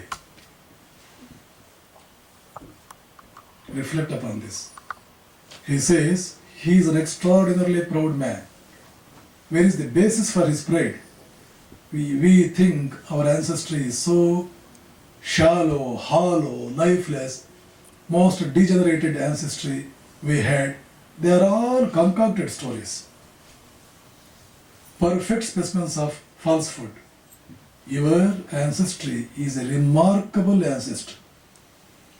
Every Hindu must count himself 1,000,000 times lucky that he has been given such a great lineage. Your blood, your genes are no ordinary, they are no mean. They contain every aspect of godhood. If only you strive a little, the God inside will bloom forth through your personality. No one can be proud, no one can claim such a marvelous ancestor that is yours. But you need to know. Many books, what after all you are expected to do is, please visit the nearby Ramakrishna Center. Try to go through the complete works of Vivekananda in your own way. Just go through 1 page a day, or even 1 page a week. That will do, or 2 pages a week. Weekends you will be free anyway. Fortunately in America, you are not in the grip of that menace that is known as tuition class in India. You are not going to, their children have no free time at all. From morning 6 o'clock up to night 10 o'clock, they are so busy, absolutely no time. Of late I have been praying to God that in my next birth, of course I want to be born in India, but I don't want to study after the SSLC. So that I can free myself from this menace that is known as tuition. ಆ ಥರ ಒದ್ದಾಟ ಅವ್ರಿಗಿದೆ. ಪುಣ್ಯಕ್ಕೆ ನಿಮ್ಗೆ ಎಷ್ಟು ಇಲ್ಲಿ ನೋಡ್ತೀನಿ, ಮಕ್ಕಳು ಆರಾಮಾಗಿದೆ, ಎಷ್ಟು free time. ಹೀಗೆ ಇರಬೇಕಾದ್ದು. ಆ ಫ್ರೀ ಟೈಮ್ ಉಪಯೋಗಿಸ್ಕೊಂಡು ಇದನ್ನೆಲ್ಲ ಓದ್ಬೋದಲ್ಲ. ಬೇರೆ ಏನಾದರೂ ಓದಿ ಬಿಡಿ. ಕಾಲೇಜ್ ಗೋಯಿಂಗ್ ಸ್ಟೂಡೆಂಟ್ಸ್ ಆದರೆ please go through that message of Upanishads by Swami Ranganathananda or eternal values for a changing society. 4 volumes. Each one is a masterpiece. Beautiful, most wonderful things. ಮಕ್ಕಳಿಗೆ ಭಾಳ ಸಣ್ಣ ಮಕ್ಕಳಿದ್ರೆ ತಾಯಿಯಿಂದ ನೀವೆಲ್ಲ ಇಂಗ್ಲೀಷ್ ಚೆನ್ನಾಗಿ ಬರುತ್ತೆ, ನಿಮಗೆಲ್ಲ ಚೆನ್ನಾಗಿ ಅರ್ಥವಾಗುತ್ತೆ. ಇಂಗ್ಲೀಷ್ ಓದ್ಬಿಟ್ಟು ಮಕ್ಕಳಿಗೆ ಆವಾಗ ಸಮಯ ಸಿಕ್ಕಿದಾಗೆಲ್ಲ ಡೈನಿಂಗ್ ಟೇಬಲ್ ಸುತ್ತ ಮಕ್ಕಳೆಲ್ಲ, ಆಮೇಲೆ ಗೃಹಸ್ಥರು ಇನ್ನೊಂದು ಕಲ್ತ್ಕೊಳ್ಬೇಕು. ಕೊನೆ ಪಕ್ಷ 1 ಹೊತ್ತಾದರೂ ಮನೆಯಲ್ಲಿರೋರೆಲ್ಲರೂ ಒಟ್ಟಿಗೆ ಕುಳಿತುಕೊಂಡು ಊಟ ಮಾಡಿ. ಬೆಳಗ್ಗೆ ಆಗಲಿಲ್ಲ ಅಂದ್ರೆ ಸಾಯಂಕಾಲ 1 ಹೊತ್ತು ಡೈನಿಂಗ್ ಟೇಬಲ್ ಸುತ್ತ ಕೂತ್ಕೊಂಡು ಊಟ ಮಾಡಿ.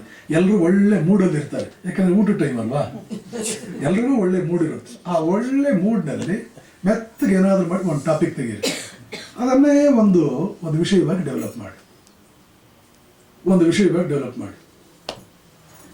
ರಾಮಕೃಷ್ಣ ಸ್ಟೂಡೆಂಟ್ಸ್ ಹೋಮ್ ಅಂತ ಬೆಂಗಳೂರಲ್ಲಿದೆ, Jain temple street, national college Sajjanrao circle ಮಧ್ಯೆ. I was a boarder there for 3 years. I was there. There was hardly any subject that could not come to discussion during the dining hour, during the time that we used to take supper. Lunch time, all of us could not have our lunch together. ಒಬ್ಬೊಬ್ಬರು ನಮ್ಮ ಕಾಲೇಜಿಗೆ ಹೋಗೋದು, ಸಾಯಂಕಾಲ 7:30 ಊಟ, ಎಲ್ಲರೂ ಕೂಡ prayer ಮುಗಿಸ್ಕೊಂಡು ಬಂದು ಊಟಕ್ಕೆ ಹೋದ್ರೆ ಬರ್ನಿಂಗ್ ಟಾಪಿಕ್ಸ್ ಎಲ್ಲ, there used to be so much of a discussion. ಕಾಲೇಜಿನಲ್ಲಿ ಏನೇ ಡಿಬೇಟು, ಇಂಪ್ರಾಂಟು, ಯಾವ ಕಾಂಪಿಟೇಷನ್ ಆದರೂ ಸ್ಟೂಡೆಂಟ್ಸ್ ಹುಡುಗರು ಅಂತಂದ್ರೆ ಪ್ರೈಸ್ ಬರಲೇಬೇಕು ಅವ್ರಿಗೆ. ಯಾಕೆ ಎವ್ರಿ ಡೇ ಟ್ರೈನಿಂಗ್. ಸುಮ್ಮನೆ ಊಟ ಮಾಡೋದ್ರ ಬದಲು ಮಾತಾಡ್ತಾ ಇರೋದು, ಊಟ ಮಾಡೋದು. ಇನ್ನು ಚೆನ್ನಾಗಿ ಊಟ ಹೋಗುತ್ತೆ, ಎಷ್ಟು ದಿನ ಗೊತ್ತೇ ಆಗಲ್ಲ, ಇನ್ನು ಒಂದು ಸ್ವಲ್ಪ ಜಾಸ್ತಿನೇ ಹೋಗುತ್ತೆ ಒಳಗಡೆಗೆ. ಕಳ್ಕೊಂಡಿದ್ದಂತೂ ಏನೋ ಎಲ್ಲ ಪಡ್ಕೊಂಡಿದ್ದೆ ಜಾಸ್ತಿ. ಹೀಗೆ ಸಾಯಂಕಾಲ ಊಟಕ್ಕೆ ಕೂತಾಗ ಯಾವುದೋ ಒಂದು some subject of burning importance, present subject, text book ಏನೋ ಅಮೆರಿಕದಲ್ಲಿ ಯಾವುದೋ ಒಂದು burning subject, some subject pertaining to the present context ತಗೊಂಡು ತಂದೆ ತಾಯಿ ಮೆತ್ತಗೆ ಇನಿಷಿಯೇಟ್ ಮಾಡಿ, allow your children to come out with their own light, their own thoughts on that subject. If they need to be corrected, correct them. If you can trigger in them more curiosity to know the subtleties of the topics that they have been referring to, do that also. Teach them to think deeply on every subject. Go to the deepest possible level. Typically the characteristic of ancient rishis of India. See, they identified everything as Brahman itself, beyond which there is no perception. Even in the transcendental state of man, they wanted to see the world, study the world at that fundamental level. Even Adbhuta, what a president they have set, what an intellectual culture they have built. Where do you find? Where else do you find in the whole history of mankind? Where else do you find that tradition you believe? It is your tradition. Your forefathers, your grandfather lived like that. Grandfather of your grandfather lived like that. Why can't you? ಅದಕ್ಕೆ ವಿವೇಕಾನಂದರು Jayan ಟಾಟಾನ ಯೋಕೋಹಾಮಾದಲ್ಲಿ meet ಮಾಡಿ ಅಲ್ಲಿಂದ ಇಲ್ಲಿ ವಾಂಕೂವರ್ಗೆ ಬರುವಾಗ ಶಿಪ್ನಲ್ಲಿ ಹೇಳ್ತಾರೆ, ನೋಡು, ಇಡೀ ಜಗತ್ನಲ್ಲಿ an Indian has got the greatest possibility of becoming a scientist. Unfortunately, we don't have a science research institute in India. Tata, soon after you go back, please see that you are starting one research institute. Tata followed it, and that's how Tata Institute of Science came to existence in Bangalore, which today is now the Indian Institute of Science. Vivekananda is the inspiration behind it. An Indian mind is well made, well equipped to become a scientist. ಯಾರ್ಯಾರು ನಿಷ್ಪ್ರಯೋಜಕರು ದೇಶವನ್ನು ಆಳ್ತಾ ಇದ್ದಾರೆ, ಸರಿಯಾದ ವ್ಯಕ್ತಿಗಳು ದೇಶವನ್ನು ಆಳ್ತಾ ಇದ್ದಿದ್ರೆ ಜಗತ್ತಿನಲ್ಲಿ ಎಲ್ಲರಿಗಿಂತ ಇವತ್ತು ಏನೇನು ಸೈಂಟಿಸ್ಟ್ಗಳಿದ್ದಾರೆ 10 ಪಟ್ಟು ಸೈಂಟಿಸ್ಟ್ಗಳು ಇಂಡಿಯಾದಲ್ಲಿ ಬಂದ್ಬಿಡ್ತಾ ಇದ್ರು. ಅದಕ್ಕೆಲ್ಲ ಸ್ಕೋಪ್ ಇಲ್ಲದೆ ಏನೇನೋ ಆಗ್ತದೆ, ಬೇರೆ ಕತೆ. So Indian has got that in build ability by virtue of his faculty, make use of it. So dining ಹಾಲ್ನಲ್ಲಿ ಕೂತಾಗ teach them to think deeply on any concept that has come for discussion. ಹೀಗೆ ಮಕ್ಕಳಿಗೆ thinking ಕೊಡ್ತಾ ಬನ್ನಿ. ನೋಡು, ಹೀಗಿರಬೇಕು, truth ಇದು. Be ever prepared to sacrifice anything for the sake of truth. Truth alone must ultimately prevail. No prejudice, no family beliefs, no religious beliefs.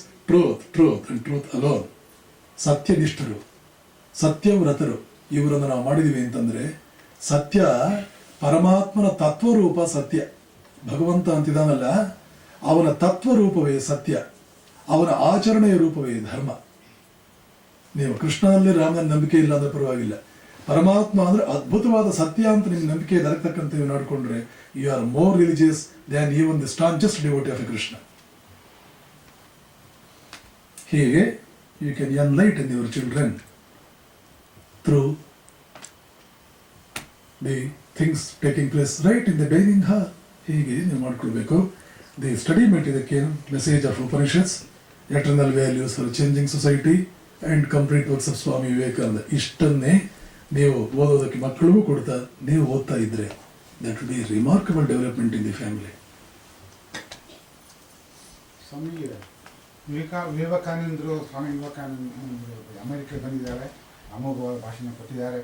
So ಎಷ್ಟೋ ಜನರು ಅವರಿಗೆ ಇನ್ಫ್ಲೂಯೆನ್ಸ್ ಆಗಿ ಅಂದರೆ ಇದ್ದರೆ ಅವರು ಡೊನೇಷನ್ ಕೇಳಲಿಲ್ವಾ? ಅಂದರೆ ಅಮೆರಿಕನ್ ಫೈನಾನ್ಷಿಯಲ್ ತಗೊಂಡಕ್ಕೆ ಹೆಲ್ಪ್ ಮಾಡೋಕ್ಕೆ ಏನಾದ್ರು ಕೇಳಿದ್ರು. ಡೊನೇಷನ್ ಕೇಳಿದ್ರೆ ಯಾರು ಕೊಡ್ತಿರ್ಲಿಲ್ಲ, ಚಾರ್ಜ್ ಮಾಡಿದ್ರು ತಮ್ಮ ಸ್ಪೀಚ್ಗೆ. $1 $2 ಚಾರ್ಜ್ ಮಾಡಿ ಒಂದ್ಸಲ ಒಂದು $800 ಕಳಿಸಿದ್ರು. ಆ $800 ಇಂದ ಪ್ರಿಂಟಿಂಗ್ ಪ್ರೆಸ್ ಒಂದು ಕೊಂಡ್ಕೊಂಡು ಬಂದು ಆಮೇಲೆ ಉದ್ಬೋಧನ ಅಂತ ಒಂದು ಪತ್ರಿಕೆ ಶುರು ಮಾಡಿ ಈ ಉಪನಿಷತ್ ತತ್ವವನ್ನು ಎಲ್ರಿಗೂ ಹಂಚಬೇಕು ಅಂತ ಒಬ್ಬ ಸ್ವಾಮಿಗಳು ಅದಕ್ಕೆ ಇನ್ಚಾರ್ಜ್, ತ್ರಿಗುಣಾತೀತಾನಂದ್ರನ್ನ ಇನ್ಚಾರ್ಜ್ ಮಾಡಿ ಒಂದು ಪ್ರೆಸ್ ಮಾಡಿದ್ರು.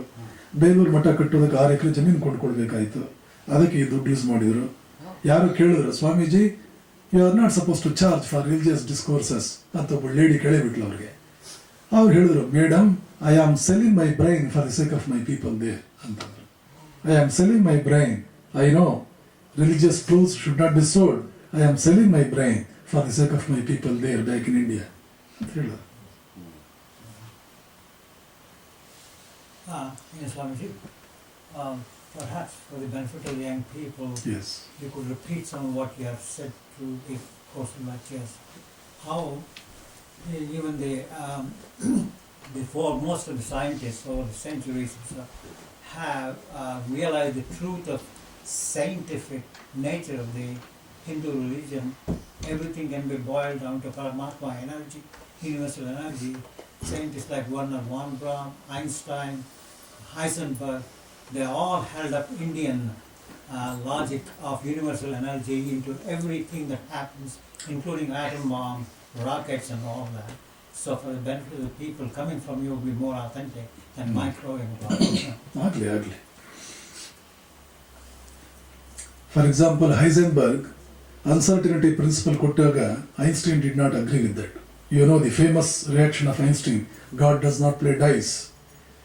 ದೇವರು ಪಗಡೆ ಆಟ ಆಡೋದಿಲ್ಲ. How can you say there are certain things uncertain? Everything is certain because Newton's Cartesian theory told it. Descartes, Newton ಇವರೆಲ್ಲ ಕೂಡ everything is certain ಅಂತ ಹೇಳ್ಬಿಟ್ರು. See, unfortunate, Shankaracharya long ago put it, you can never know Every moment, pratikshanam pravartam, every moment the outside world is changing. You can use it, but you can never know what the outside world is. ಅದು ಹೇಳಿದ್ರು ಅವರು. ನಾವು ತಲೆನೇ ಕೆಡಿಸ್ಕೊಳ್ಳಿಲ್ಲ.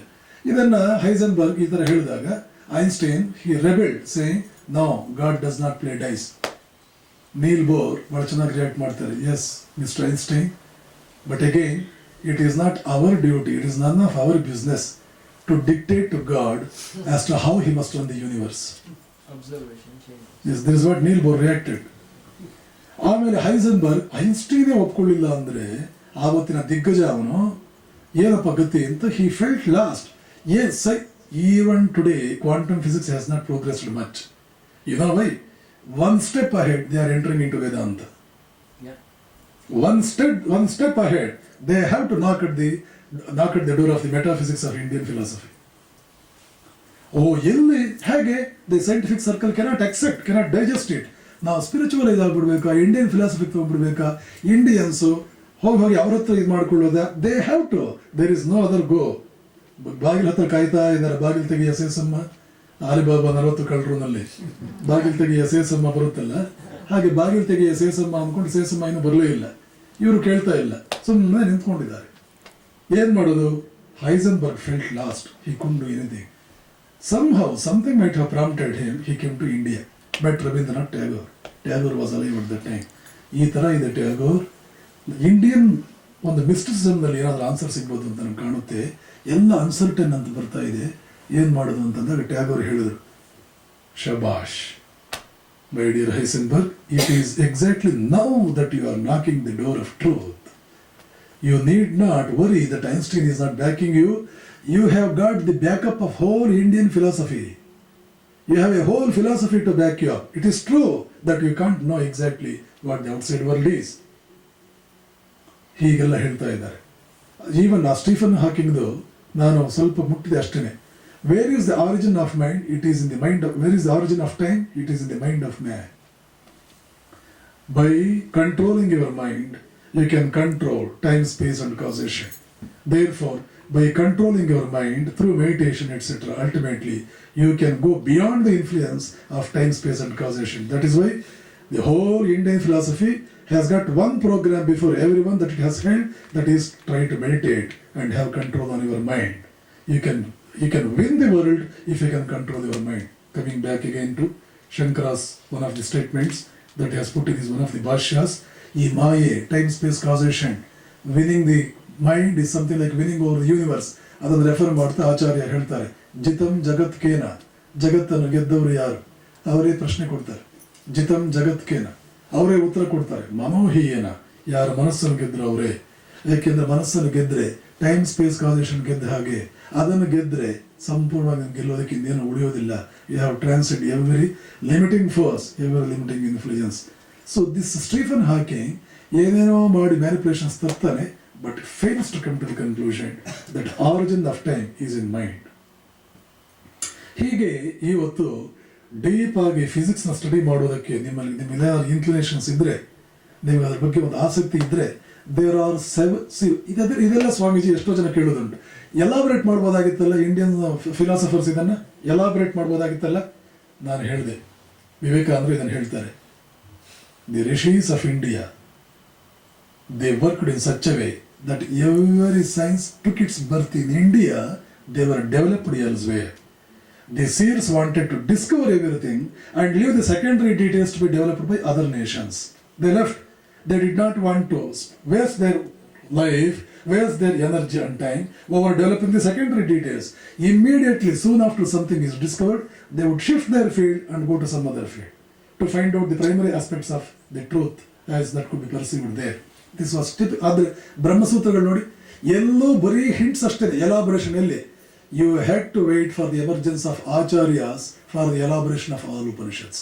ಅಲ್ಲಿವರೆಗೆ ಎಲಾಬರೇಷನ್ನೇ ಇಲ್ಲ. ಸೊ ಸ್ವಲ್ಪ hints ಕೊಟ್ಟರು. ಹೀಗಾಗಿ today's physics is begging for information from Indian philosophy, which you can call as Vedanta in the traditional language. This is Vedanta. Vedanta is search for truth. And any search, any quest for truth definitely is the methodology for strengthening a man. As long as you are after truth, you are in the pursuit of truth, you will become extremely strengthened. You will gather all strength for your personality. See, a scientist wanted to know the truth, how much light he brought to the world. By adopting that word, whole world has increased its strength enormously. ಇವತ್ತು ವಿಜ್ಞಾನ ಅಂದ್ರೆ ಏನು?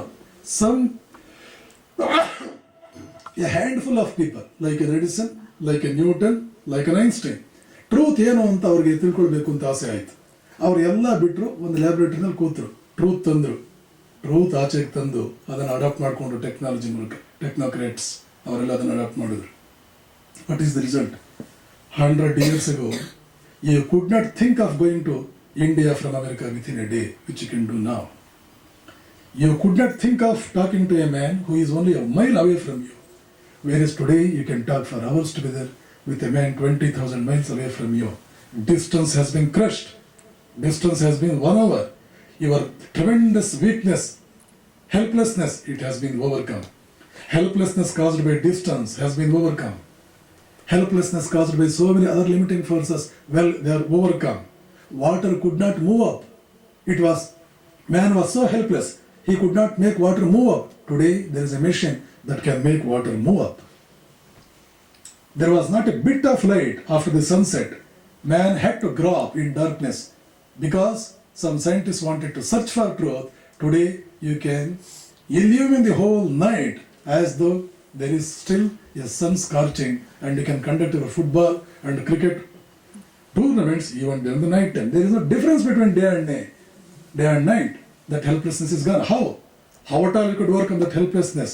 Because some people earnestly took to the search of truth. ಆದ್ದರಿಂದ ತೈತ್ರಿಯ ಉಪನಿಷತ್ತಿನಲ್ಲಿ ಗೃಹಸ್ಥನ ಕರ್ತವ್ಯಗಳೇನು ಅಂತ ಹೇಳುವಾಗ beautiful ಆಗಿ ಹೇಳ್ತಾರೆ. ವೇದ ಮನೋಚ್ಚಾಚಾರ್ಯೋಂತೆ ವಾಸಿನ ಮನುಷಾಸ್ತಿ. It was a convocation address that you come across in Taittiriya Upanishad during the days of Upanishads. Soon after the students have completed their education, before they go back to their houses to assume their next duties, they all used to assemble, and a great rishi, a man of highest caliber, would be invited to give them a piece of advice, just as we do today. ಅಂತ ಅದು ಹೇಳ್ತಾನೆ ನೋಡಿ, ಅನುಶಾಸನವನ್ನು ಕೊಡ್ತೇನೆ, I will give you a procedure for life ಅಂತ ಹೇಳ್ತಾನೆ.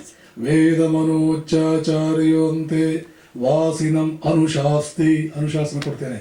ಸತ್ಯಂ ವದ, be ever after truth.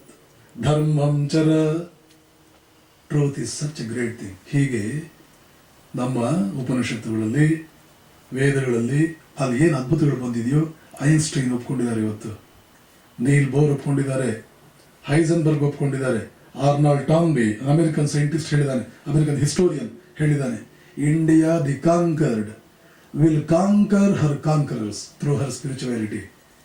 India the conquered, past participle. India the conquered will conquer her conquerors through her spirituality. If civilizations are committed to search for truth at all, if at all civilizations are committed to search for truth, India should act as a guru for them all, as a guiding principle for them all. And fortunately for all of us, that has been the one important commitment of civilization today. They are not prepared to compromise for anything less.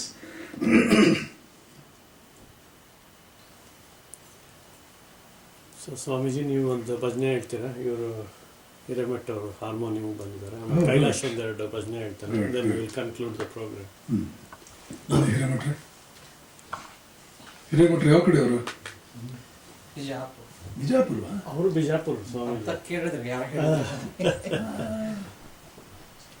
Very good. ನೋಡಿ, ನಮ್ಮೂರಿನವರೇ ಜಾಸ್ತಿ ಜನ ಇರೋದಿಲ್ಲ, accept Bengaluru of course.